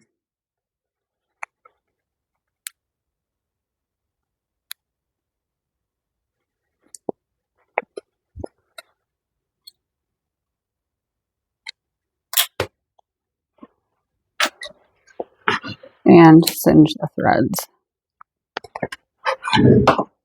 All right, now, normally you would fold down the top edge, cut off the bottom of the longer panel to make it even, and then sew down the sides, leaving the bottom open so that you could turn the bag through the opening in the bottom of the pocket. I am not turning my bag. I'm going to do a drop-in. So we're going to sew this all the way closed. I am going to clip the sides together so I kind of fold the top. I don't want the zipper folded down, so that the zipper is flat. I've creased the top interior zipper pocket panel. I'm going to clip the sides together, and then I'll trim the bottom to be even. Unfortunately, I don't think you're going to be seeing that. This, I guess any tutorials I do at this machine, unless I get a second camera or something, certain things will not be on camera because it's next to impossible to do that on this little tiny thing. So I'm going to finish clipping this, trim the bottom, and clip the bottom together. All right, I want you to sew down the bottom like you have 2 months. And people make out of the way to go.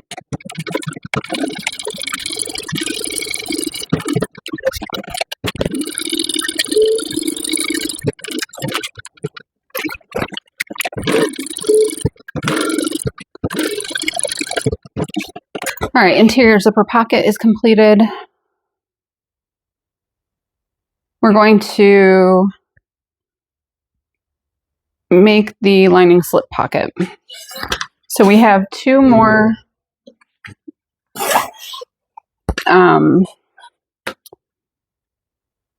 lining pocket.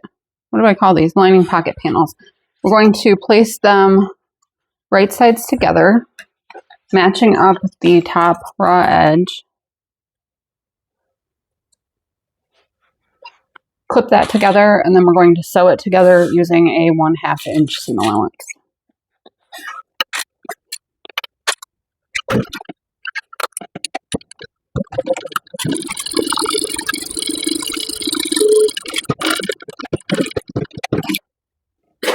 All right, now we're going to flip these wrong sides together. So I like to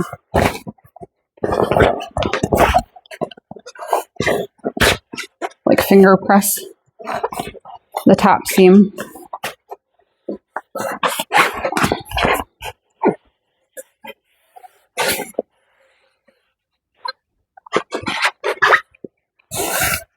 And then completely flip it wrong sides together. And I'm going to place some clips along the seam to hold it together.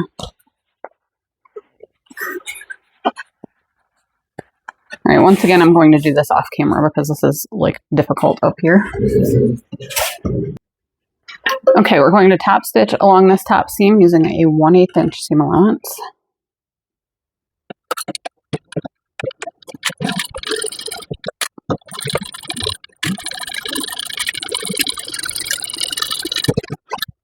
All right, I'm going to mark my center.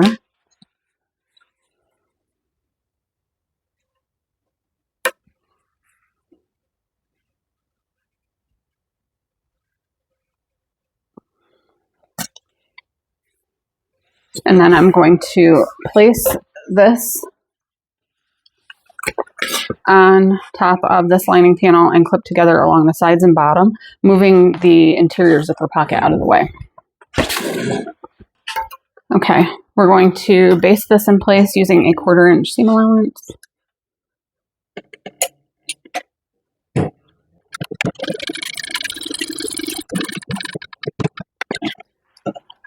Interior zipper pocket out of the way.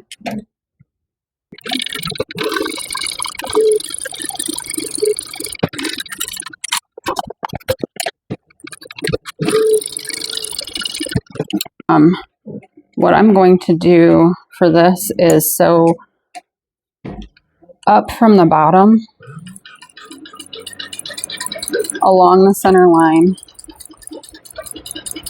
I've got my interior zipper pocket folded back out of the way. When I get up to that top line of stitching, I'm going to stop right on the top stitching, rotate this, stitch just one stitch, and then sew back down.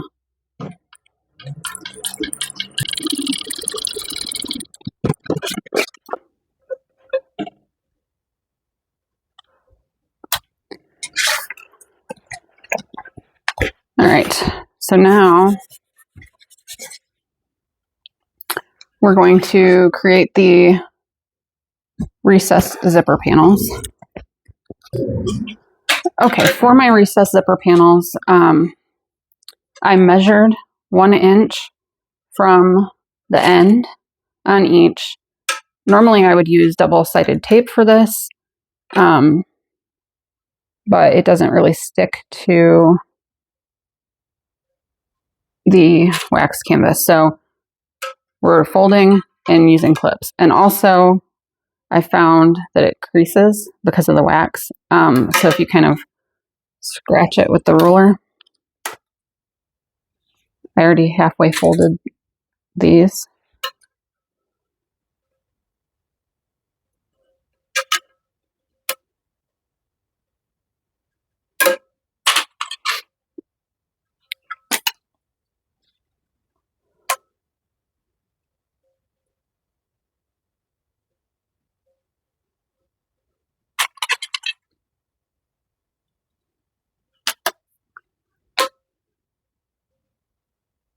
And the cutting directions do say to cut the recessed zipper panel out of the lining. I just liked the idea of trying to use the wax canvas for that. Okay, so once those are all folded,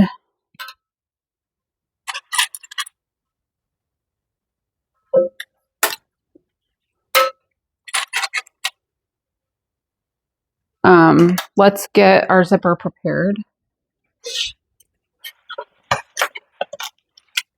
All right, so this is 17 inches of zipper tape. And first I'm going to put the pull on.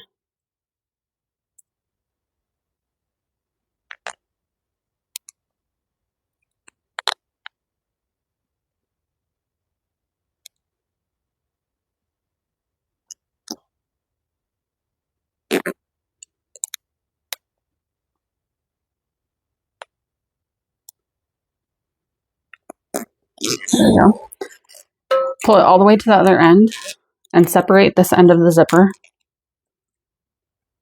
To get that 90-degree fold, if you fold it back like this, and then use a lighter, it will melt the end of the zipper tape, and you can pinch it together. Be careful not to burn yourself. And repeat on the other side.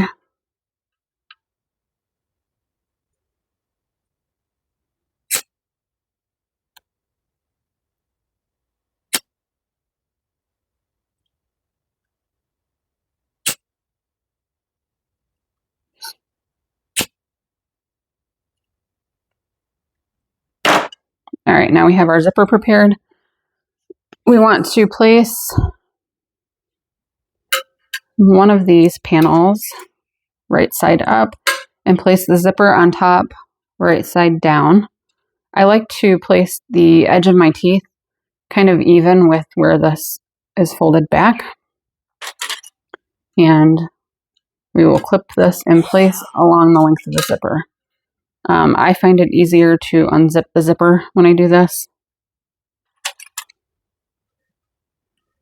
Maybe not up here because it's fucking annoying.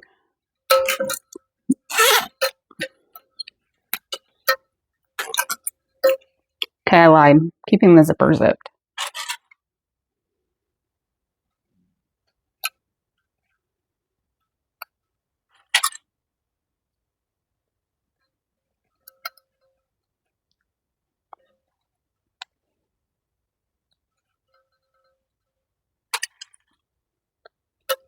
All right, we're going to sew this in place using a 1/4 inch seam allowance. Honestly, I usually use a 3/8 to attach my zippers, but I'm not this time.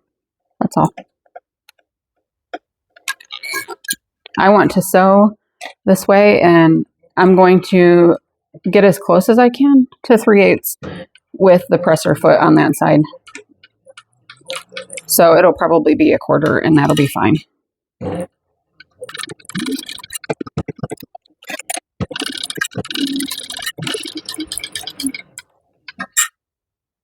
And I don't want to sew past the end of the zipper panel.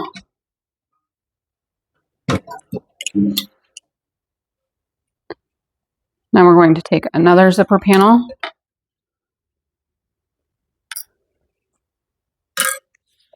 right side down, and clip together, and then we're going to sew again using the same seam allowance all the way along the full length of the zipper panels.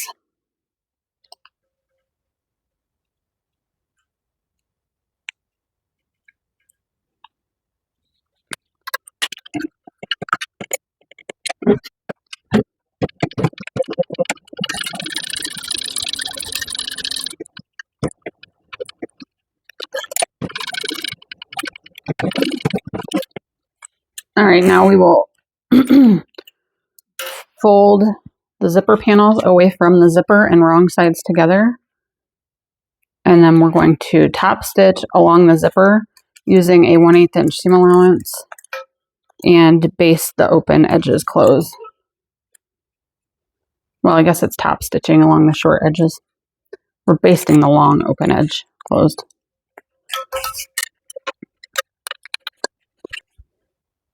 One thing about wax canvas is that finger pressing it works quite nicely.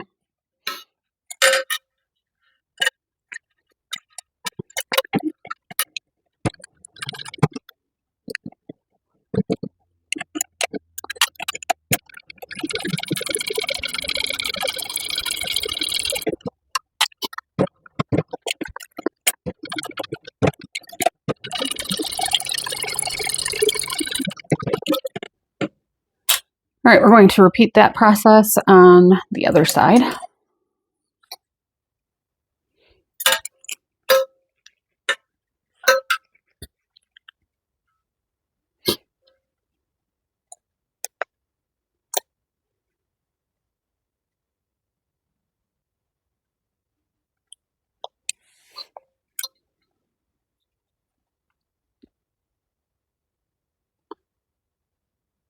And I think this time I'm going to do it all at once.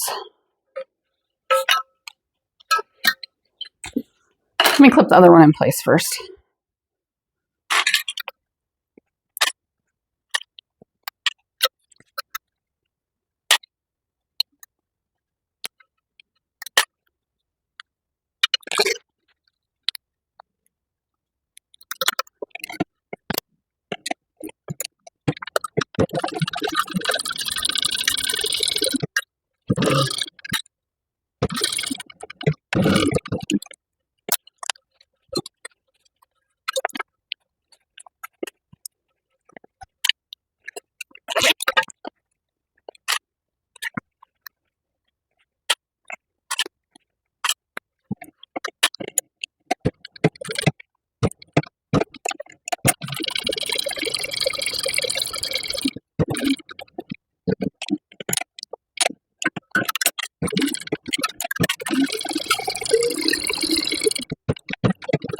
Alright, so what I'm doing for my zipper tab on this, I cut a piece of leather that's a little bit wider than my zipper.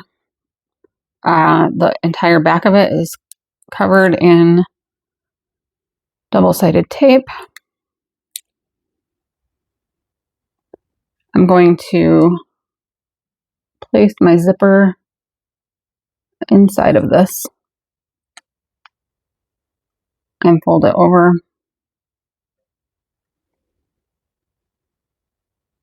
so that it's even. Trim the sides.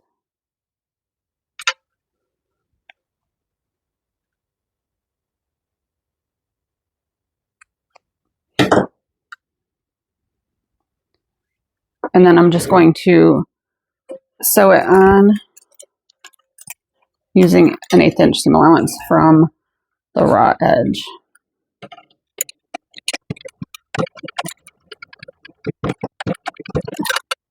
That's how I like to do my zipper tabs most of the time, especially with the wax canvas, which is what I was going to fold up. I think that would get pretty thick. And that's my zipper tab.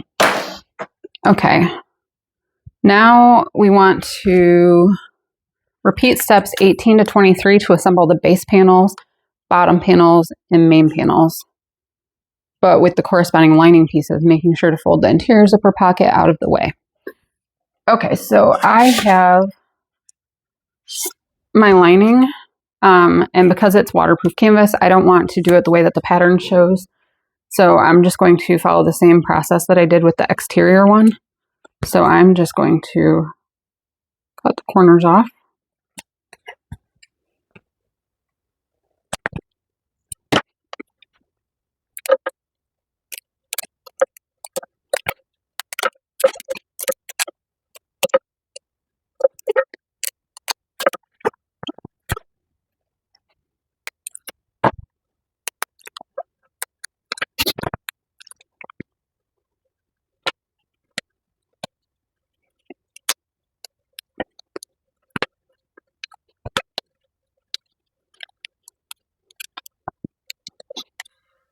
Okay, the lining bottom panel is complete. We're going to take the lining base panels, right sides together,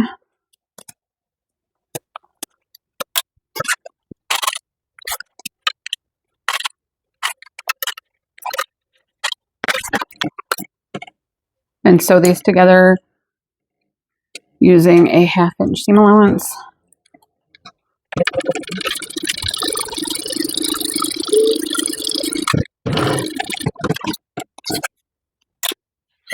All right, now we want to press the seam allowance open.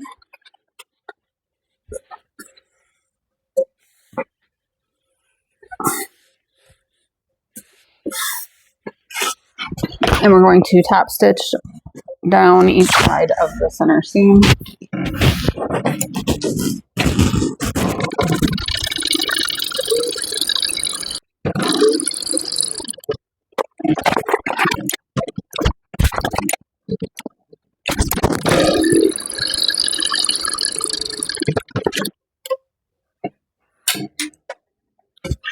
All right, we're going to take the bottom panel and center it. Okay, we're going to top stitch this on using a 1/8 inch seam allowance.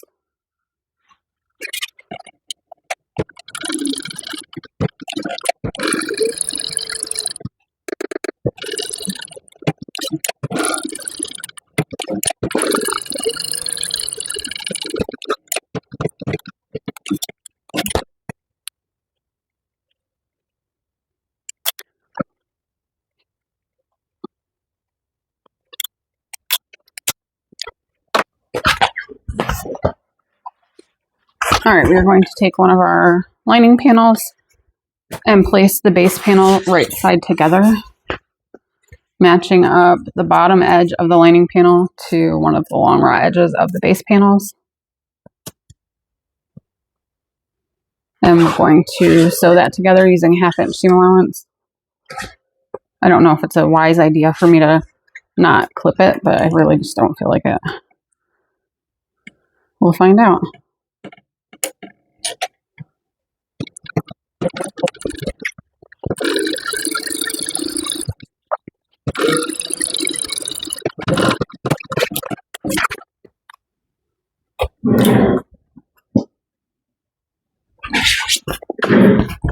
Alright, we're going to press the seam allowance toward the base panel and then top stitch.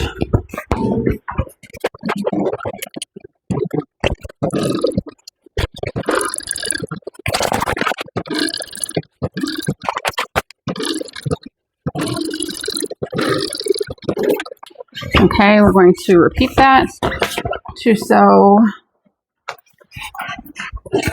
the base panel to the other lining panel. This one has the interior zipper pocket in it, which you want to move out of the way if you're turning the bag.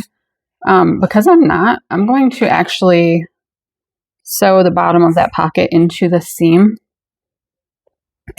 because I think it will help provide a little bit more structure since I didn't use any interfacing. And the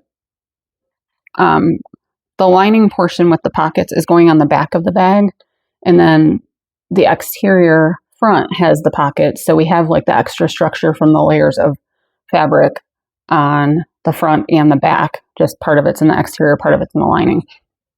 And I think that should be enough structure.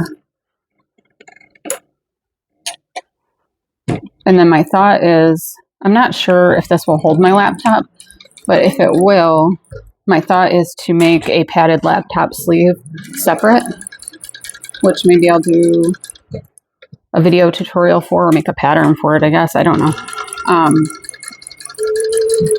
And I'll use that to put my laptop in.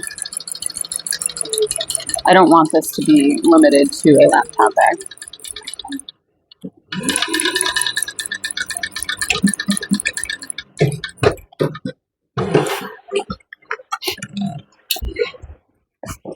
All right, now we're going to top stitch through that seam. The seam allowance is folded toward the base panel.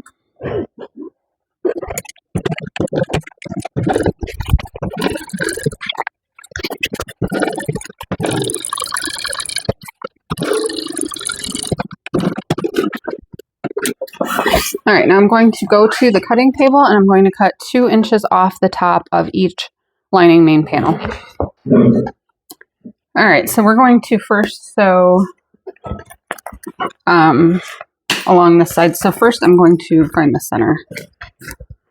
So I'm just folding this and I'm going to place a tiny little snip there. The zipper panels, mine will be easy to mark since it's waxed canvas. I can just fold it and make a crease.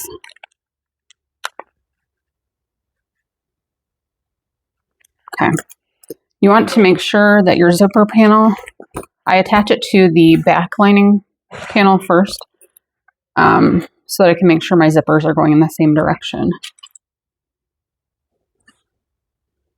Now I want, the way the pattern is written, these are not perky panels, but the zipper panels are recessed. I like them to stick up, so I'm going to sew them that way. Take one of your lining top panels and match the long edge up with the top edge of the lining main panel. And I'm just going to sew all of this at once rather than basting the zipper panel and then sewing on the top panel.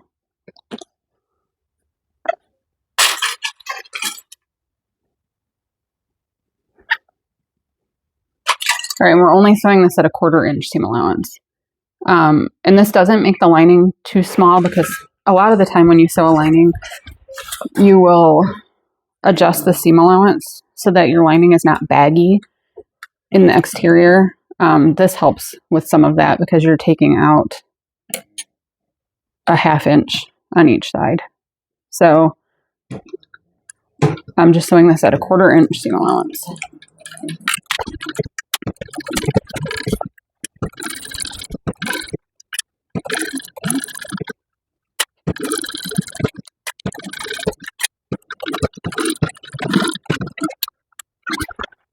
All right, in order to make this a perky panel, you will flip the zipper panel up and the seam allowance is down facing the lining main panel. I'm going to finger press that, and then we're just going to top stitch beneath the zipper panel using a 1/8 inch seam allowance.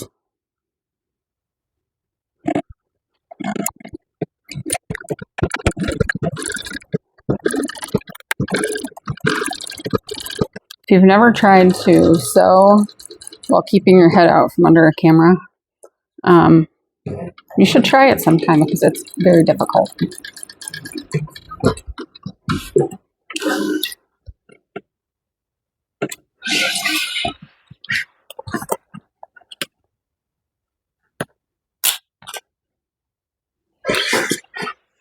All right, and then we'll repeat that with the other lining main panel. So I'm going to find the center.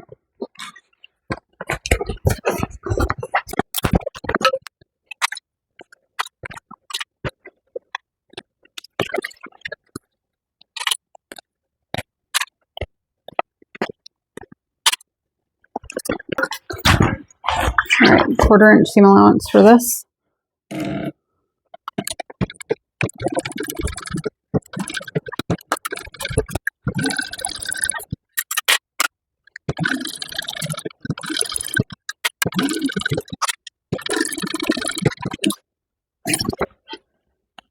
All right, now to press this zipper panel up and top stitch beneath it, we'll have to unzip the zipper.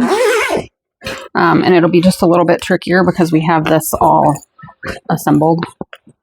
But I'm going to finger press it down.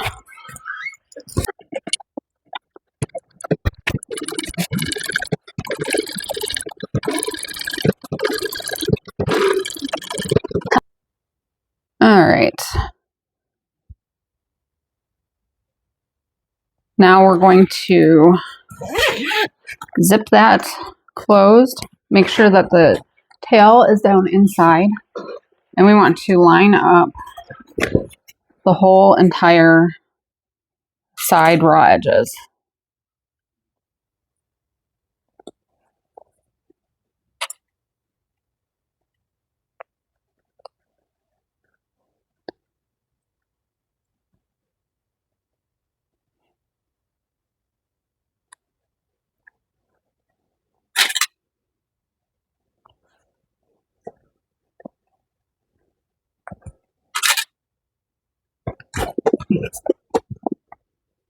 And here you want to make sure that your seams match up where you attach the base panels.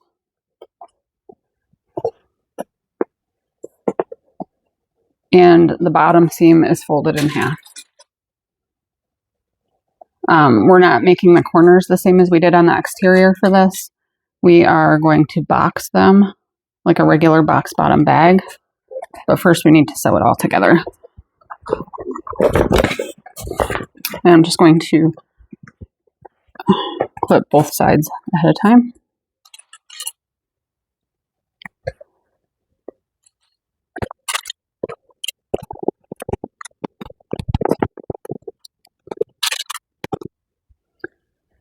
All right, so 1/2 inch seam allowance.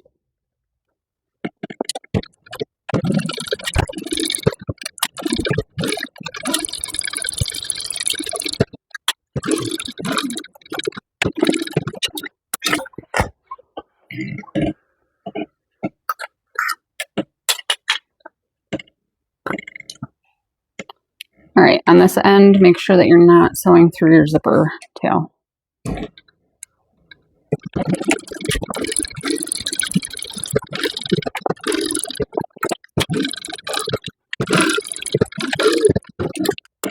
All right, I'm going to trim my seam allowances down to about 1/4 inch, and then I'm going to cut the bottom the boxes out for the bottom. We're going to measure 1.5 inch up from the bottom seam and 1.5 inches in from the side seam, not the side edge, but the seam.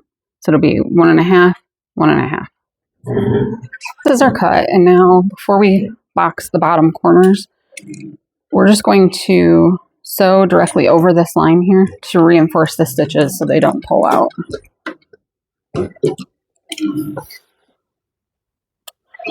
And I'm not going to backstitch or anything. It's not that big of a deal. It can just come unstitched while you're boxing the corners.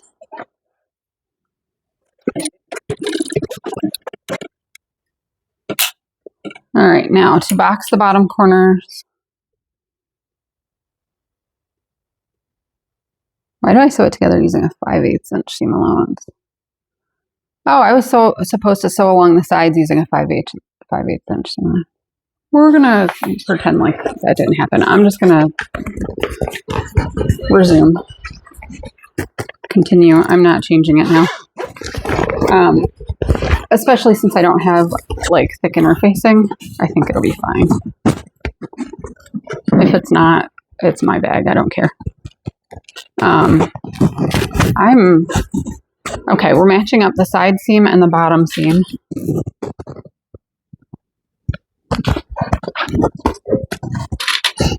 I guess I'll follow the 5/8 inch seam allowance for this, even though I didn't for anything else.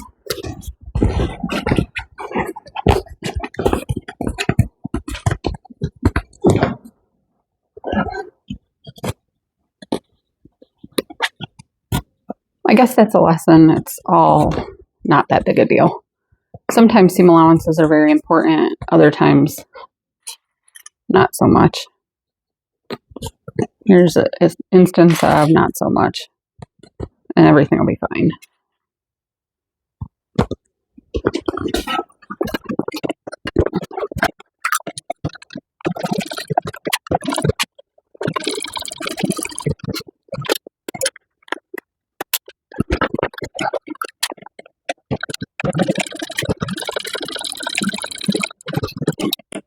All right, we're going to trim the seam allowance down here. And since I'm doing a drop-in, I'm going to mark 1 inch down from the top on the lining side so that we can use double-sided tape to fold that down. All right, I drew a line 1 inch down from the top raw edge all the way around the lining, the wrong side of the lining, and then I put a row of 1/2 inch double-sided tape above that marked line. I'm just going to remove the paper, and then we're going to go all the way around. I shouldn't have removed the whole paper. And we're going to fold the raw edge down to the marked line. So I think you get an idea what I'm doing. I'm going to do this off camera. All right, so we've got the top raw edge of the lining folded over all the way around. We're going to set this aside. I'm going to take off this flatbed attachment.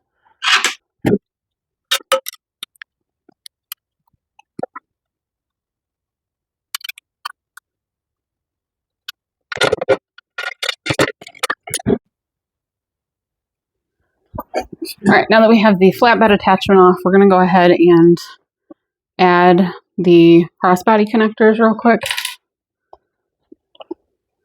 So I want to measure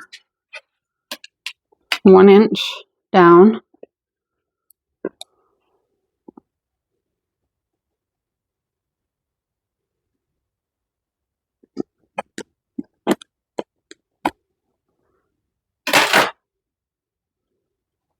And I'm going to place it centered over that seam, and I just have to kind of hold it in place. Because double-sided tape does not really stick to the wax canvas. So we're just going to do our best here. Now I've got my 1 inch line marked on the exterior, and I'm going to fold the lining down and kind of crease it and put clips on it. Double-sided tape is not going to stick because of it being wax canvas. So we're just going to do our best.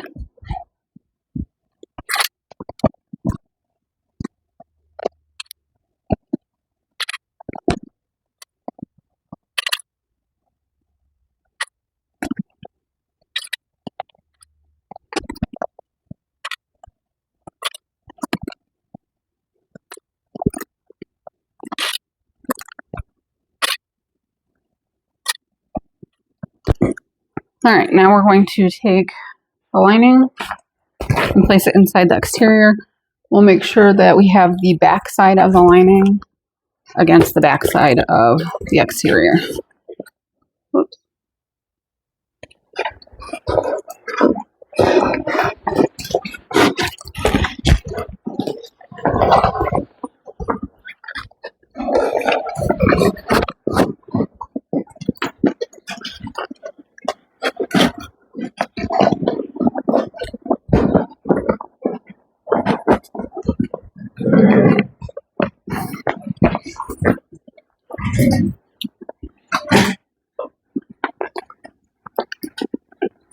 All right, once we have that in, we will clip together the lining and exterior. So first I'm just matching up the side seams.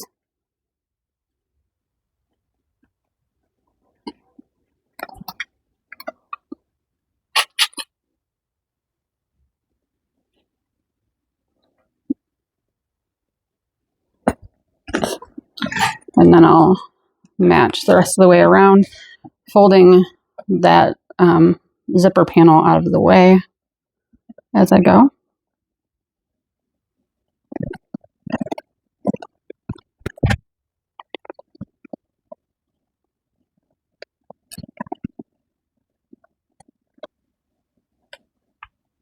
All right, once we have everything lined up nicely, make sure that the zipper panel is folded down out of the way. And choose where you would like to start sewing. I usually choose somewhere like kind of on the back edge. I'm going to move the top threads, or hold my threads and move them out of the way. And then I'm going to top stitch using an 1/8 of an inch seam allowance, but kind of a more generous 1/8 of an inch, if that makes sense. Maybe like almost 1/4 of an inch. Just to make sure that I catch the lining and exterior in my seam all the way.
All right, we are done.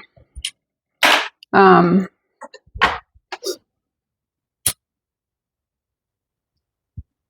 the only thing I need to do now is attach the handles. I'm not going to make a crossbody strap at the moment. It's going to be like any other crossbody strap.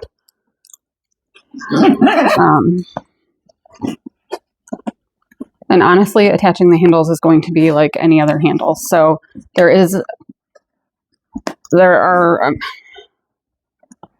are several videos that I show attaching handles with rivets.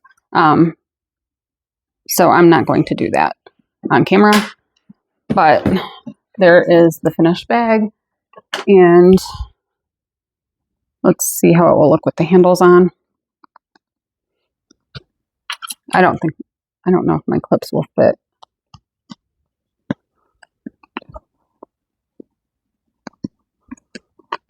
I'm probably going to leave the back a little bit longer so that I can use strap ends. And we will have this, which you can't see in the whole thing, but I'll do an intro video of the completed bag, talk about the changes that I made, etc.